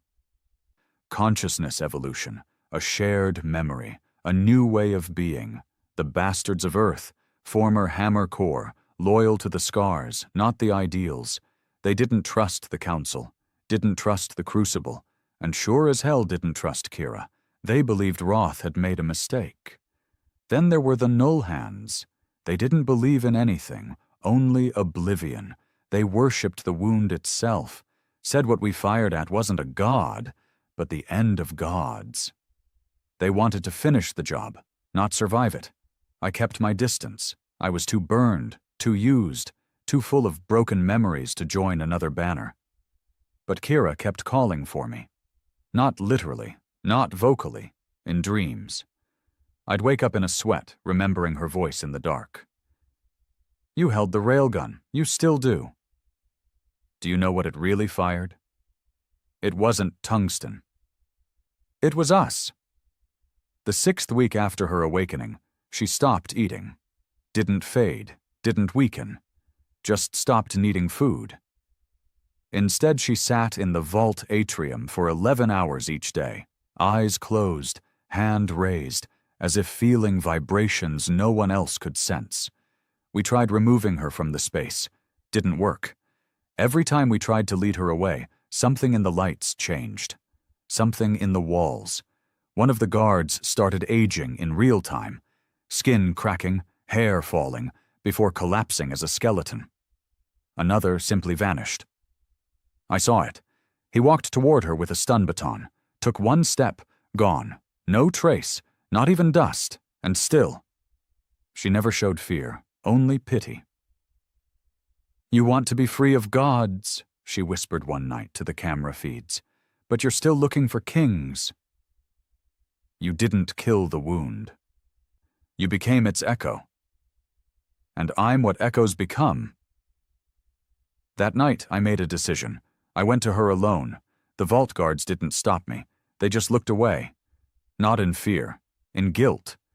Like they knew I was walking into something none of us could walk back from. She was sitting in the dark, legs crossed, palms up, like meditation. But her eyes were open, staring through me. "You finally came." I sat across from her. My body ached, my mind felt thin, like the atmosphere was too light for thought. "What are you?" I asked. Her answer wasn't spoken, it was given. A rush of memories that weren't mine. Being born in fire, raised in simulations shaped like dreams, feeling Roth's hand touch her forehead as he whispered a lullaby. "You will carry us when the stars forget our names." Seeing Nyx not as a monster, but as a warning. A sister who let herself be written over by the void, and Graveborn as a mirror, the cost of resisting too hard, too long. "They were not mistakes," she said softly. "They were echoes. I am the shape that remains." I asked her the only question I hadn't yet dared. "Do you want to live?" She paused, then nodded. But not like a child, not like someone afraid of death. She nodded like someone who already knew how many versions of herself had died already. Like this was just one of many possible timelines bleeding into the now. "Living is remembering," she said. "So I must." The world outside was dying slower now. No active battles, no bombardments, just rot. Councils disbanded, fleets rusted, colonies went dark and never asked for help, as if they'd chosen silence, as if they'd seen what we'd become. And Kira kept speaking to me. Each day, small truths, fragments of what Roth told her. "We fired the gun once. We fired it again with the crucible. The 3rd shot is the last, but it's not a cannon this time." She leaned forward, eyes glowing faintly in the dark. "It's me." She began transmitting on the 91st day. No warning. No setup. One moment the vault was quiet, still, dimly lit by backup generators and guarded by silence. The next, every system in the sector lit up. Old satellites, dead comm towers, ruins of relays left floating in low orbit. They all came alive, not broadcasting words, not coded signals, not language, emotion, the kind of raw, unfiltered wave that bypassed thought entirely. Regret, hunger, a quiet, endless longing that wrapped itself around your soul like cold air around a flame. Kira had become a beacon. At first, we didn't know the source. We thought it was an external anomaly, maybe something buried in the Crucible's debris field or a leftover echo from the wound. But then she spoke. Not to the scientists, not to me, to everyone, every open comm link, every personal implant, every artificial nerve thread. "I remember you. I remember all of you. Even the ones who never existed." People collapsed. Some wept. Others vomited blood. And then they began answering. The Flameborn called it the Ascension. They said Kira was fulfilling Roth's final purpose, becoming the last weapon, the final evolution of humanity. They gathered in the ruins of New Kiev, building a temple from crucible scrap and melted railgun cores, worshipping Kira's transmissions like hymns, speaking in tongues, walking barefoot over ash as their skin blistered with crucible brand patterns they swore were blessings. They didn't just follow her, they surrendered to her. The bastards of Earth saw it differently. To them, Kira wasn't evolution. She was infection. They intercepted her signal with old-world jammers, reactivated dormant kinetic bunkers, and began targeting every Flameborn site on Earth and Mars. "No more gods, no more machines, no more dreams," their leader said in a broadcast before executing 3 Flameborn priests live on screen. Then he burned their temple to the ground. The Civil War began 3 hours later. I didn't pick a side. How could I? I'd seen what the Crucible had done, what Roth had built, what Nyx became, what Graveborn became. And Kira? She wasn't human anymore, but she wasn't the wound either. She was something between, the ghost of everything we tried to kill, trapped in the shell of a girl who hadn't asked to carry any of it. I didn't follow her, but I couldn't raise my weapon against her either. I remembered her eyes the night she told me, "You didn't fire a bullet, you fired your soul." And maybe she was right. By the end of the second week, Earth had fractured. No one controlled the planet anymore. Each zone was ruled by fear, belief, or silence. The Flameborn ruled the Sky Scar Belt, from the Canadian crater wastes to the Himalaya fractures. Their tech had evolved too. Somehow they'd found a way to sync their neural systems into a shared field. They claimed it was communion. We saw it as surrender. They glowed in the dark now, skin soft with circuitry, eyes backlit by pulse light, voices harmonized like choirs. Walking testaments to Kira's signal. The bastards entrenched themselves across the old resistance lines, fortifying bunkers, activating every last war satellite still intact, stockpiling raw kinetic energy and atmospheric torpedoes. To them, Kira was the new Crucible, and the Crucible had already killed too many gods. The Null Hands? They vanished. Some say they walked into the oceans. Others say they entered the Earth itself, searching for a silence even the wound couldn't disturb. They left one message behind, carved into the side of the Sahara ash wall. 4 words. We remember the scream. I tried reaching Kira again, but the vault had changed. The further in you walked, the harder it became to think. Walls shifted, memories bled, time stuttered. One of the guards came out with his own face, aged 40 years, and a bullet wound that hadn't been fired yet. Another returned carrying a child that hadn't been born. I went in anyway, because I had to ask her, "Do you know what you're doing?" She was standing in the core chamber, surrounded by monitors showing nothing but mirrors. Her skin was glowing. Not bright, not loud, just enough to make the air buzz like before a lightning strike. "I'm showing them what they left behind," she said.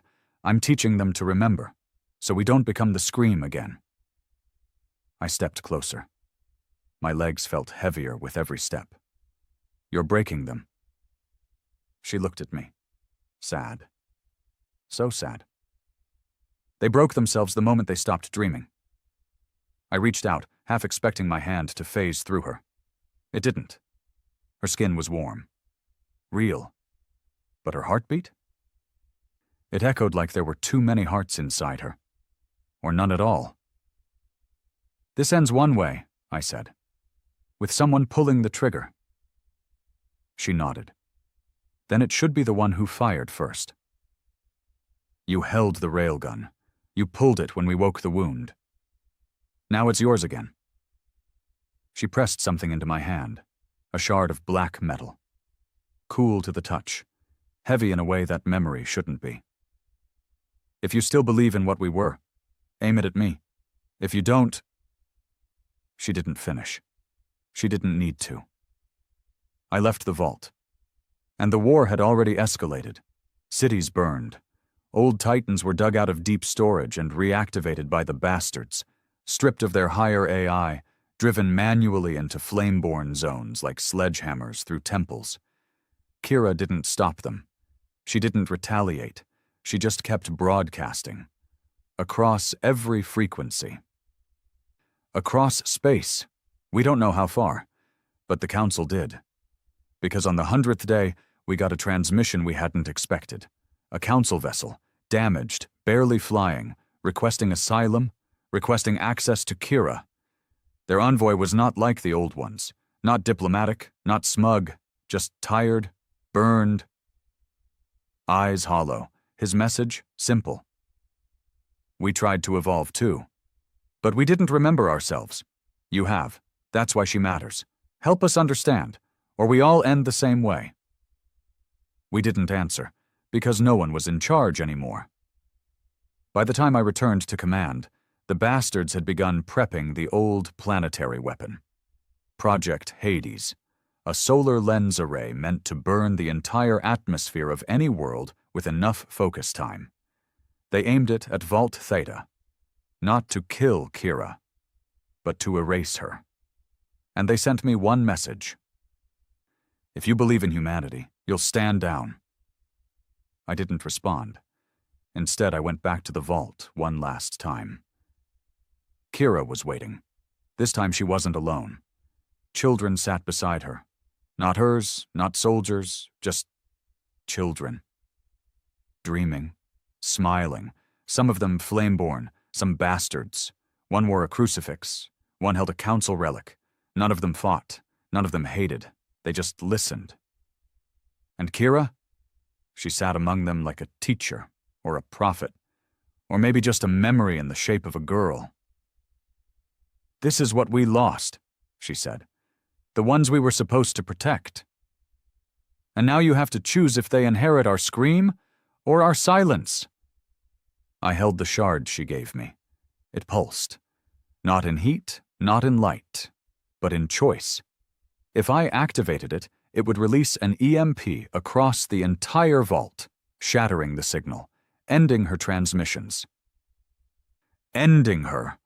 The war would rage on. Humans would stay human. Brutal. Flawed. Real. If I let her keep broadcasting, maybe the war would end. Maybe we'd evolve. Maybe we'd become something new, something not quite human. Something that remembered everything. Even the gods we killed. I stood there with that shard in my hand for what felt like an hour. Then she looked at me and said, "It's not about me anymore. It's about what you want to leave behind. The weapon, or the memory.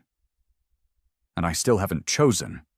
Not yet, but I will, because Hades is charging, and the world is listening, and the scream is getting louder again. The countdown had begun. Project Hades, the solar lens weapon built during the last days of the orbital wars, was locked on Vault Theta.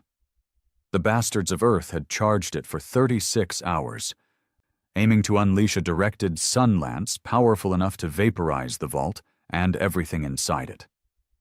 They sent me the final ultimatum. One message. Confirm Kira's termination and disengage the beacon, or we fire. You've got 90 minutes. I didn't reply. Because I wasn't sure what to say. Because the weight of the decision wasn't just on me, it was on every death that got us here. Every fire Roth lit. Every choice I made. Every time I pulled a trigger thinking we were doing the right thing. And now I stood again with a trigger in my hand. The shard. One press, and the vault goes dark. Kira's neural field collapses. The broadcast ends. She dies, or becomes just a girl again. And humanity keeps its rage, its scars, its past. Kira sat in the vault's central chamber, surrounded by the children again. They weren't speaking. They were listening. To her. To the hum of her presence. To something bigger than her words. She looked smaller now. Tired. But not weak. Like she'd burned just enough of herself to give the rest of us a choice. The last thing Roth gave her was that. A choice. Not to lead. Not to conquer. To offer a door. And let someone else decide if we'd walk through it. I walked into the chamber. The lights bent around her. The air felt too still. Even my breath came out slower, as if the room existed slightly outside time. They're going to fire, I said quietly. She didn't flinch. I know. And you're the only one who can stop it. I know that too. She stood up slowly, stepping away from the children. Her footsteps echoed as if the walls were hollow. You think this is about evolution, she said. About leaving behind your scars. It's not, she turned toward me. It's about choice, about memory. The crucible didn't break you. It showed you what you are when no one is watching. You built gods to protect you, and when they failed, you burned them. Now you have to decide what to do when there's no one left to blame. I gripped the shard tighter. It hummed in my hand like a sleeping heart. Kira stepped closer. Her eyes shimmered. Not with light, but with reflections. I saw people in them. Dead faces. Roth, Nyx, Graveborn. Even the first man I killed with my own hands, so long ago I'd tried to forget his name. You don't have to erase me, she whispered. You can walk away. Let the war burn out on its own. But if you do, nothing changes. You'll build another crucible, another god, another girl like me. And next time, you won't ask her what she wants. I couldn't answer, because she was right. We hadn't stopped the cycle. We just rewired it, taught it to speak softly, made it look like progress. But we were still the same inside, still afraid of peace, of reflection, of anything that made us look too long into a mirror. I looked up at the display inside the vault. 0, 12 through 57, 12 minutes until Hades fired. I turned back to Kira. What happens if I let you live? She blinked slowly. I'll keep remembering. I'll keep reminding. Not just you, all of you. One thought, one breath at a time. Until the scream becomes a song. And if I let her die? Then Earth survives a little longer. The war keeps going. Flameborn or bastards win or lose, but we stay human, imperfect, flawed, ourselves. At least, for now. I thought about the first shot I fired in the name of Earth, back in the orbital trenches over Cerberus Prime. I thought about the last shot, the one that lit the crucible, that collapsed a god's cage. Each shot changed something. Not just out there, in me. Each trigger carved away who I used to be. Now this was the last shot. But it wasn't fired through a railgun. It was inside a sliver of metal in my hand, and it aimed not at an enemy, but at our future. I looked at her one last time. She didn't beg. She didn't plead. She just waited. Because that was what she'd been made to do, hold our memory, until we were ready to decide if we wanted to keep it or forget. So 19. I turned the shard over in my hand, felt the weight of it, all of it. Then I raised it. Kira closed her eyes, and I pressed. Nothing. Not the kill switch. Not the shutdown, not the obliteration, the unlock, the second setting, the one Roth never told anyone about, because Kira wasn't a virus to end the world. She was a choice to change it. And now, that door was open. The vault lit up, not with light, with sound, not music, not screaming, just memory, voices, laughter, pain, mothers calling their children, men screaming on burning battlefields, the heartbeat of every moment we'd buried to keep surviving. We remembered, all of us, every city, every bunker, every flame-born enclave, every bastard stronghold. The memory didn't destroy them. It stopped them, froze soldiers mid-step, melted weapons to the floor, turned battlefields into graveyards of silence. Because when you remember what it all cost, you can't pull the trigger the same way again. Hades never fired. The solar lens disengaged with 12 seconds on the clock. The generals didn't give the order, because they couldn't speak, because they were weeping, because the broadcast didn't just show Kira, it showed their dead, the ones they lost, the ones they became to survive.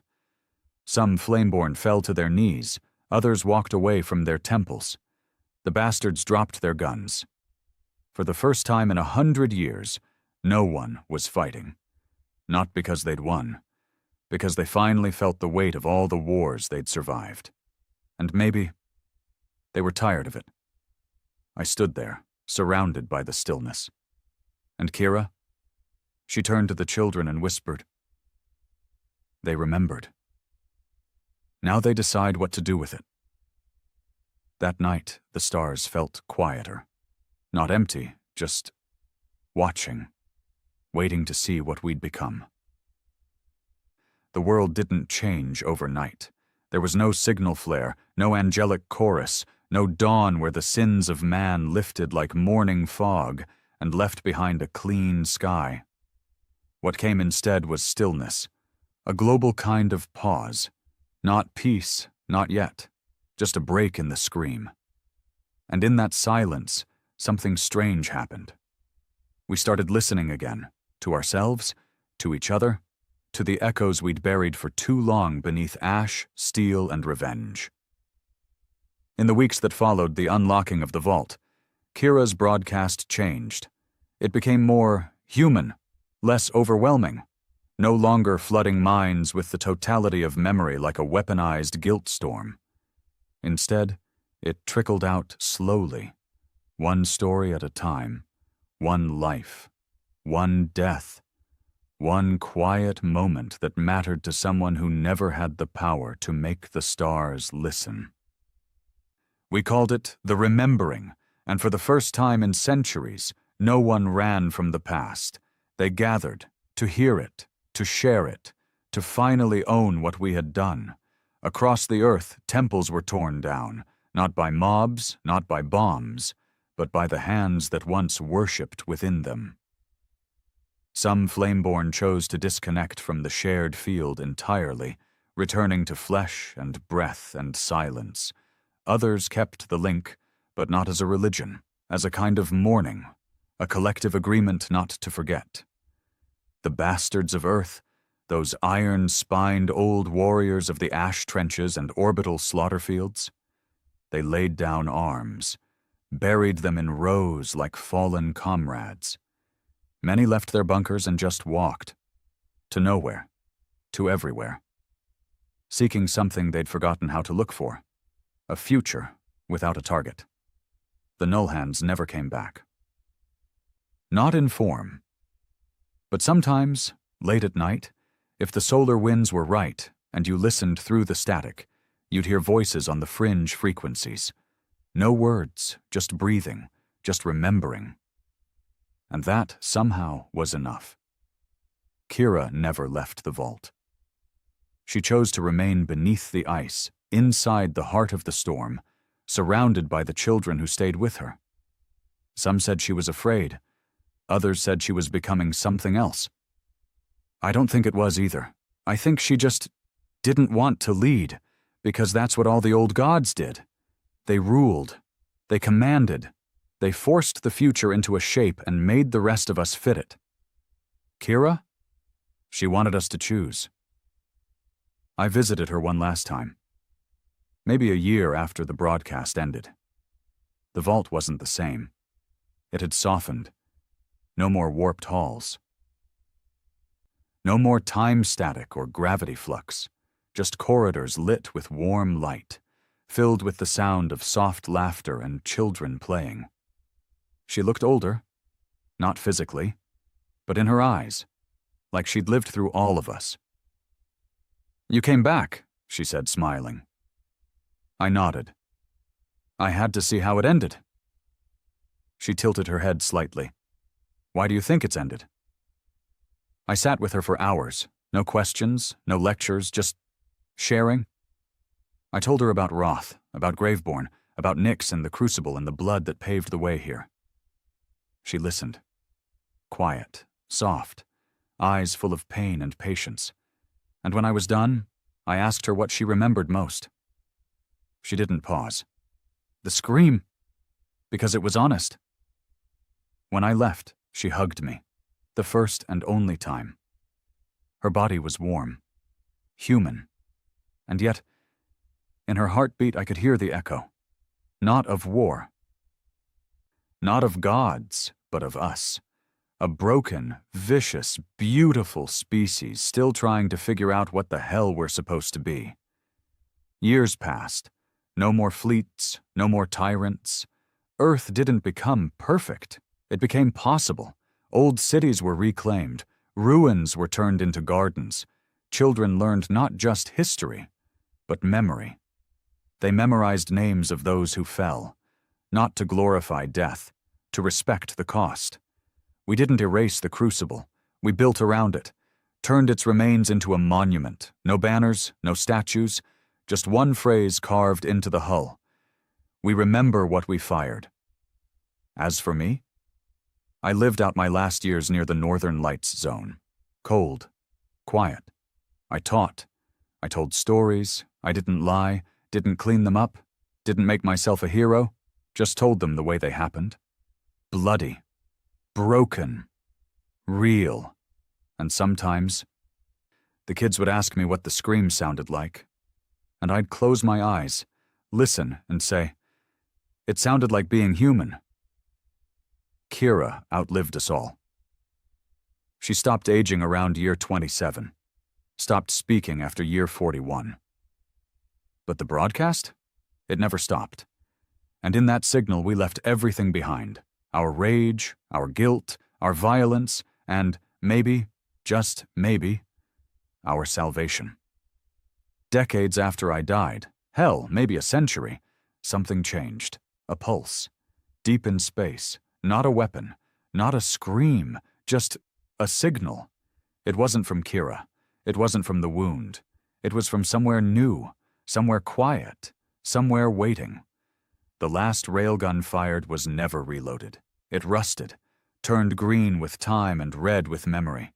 It became a relic, not a threat, not a promise, just a reminder that once upon a time, we aimed at the stars.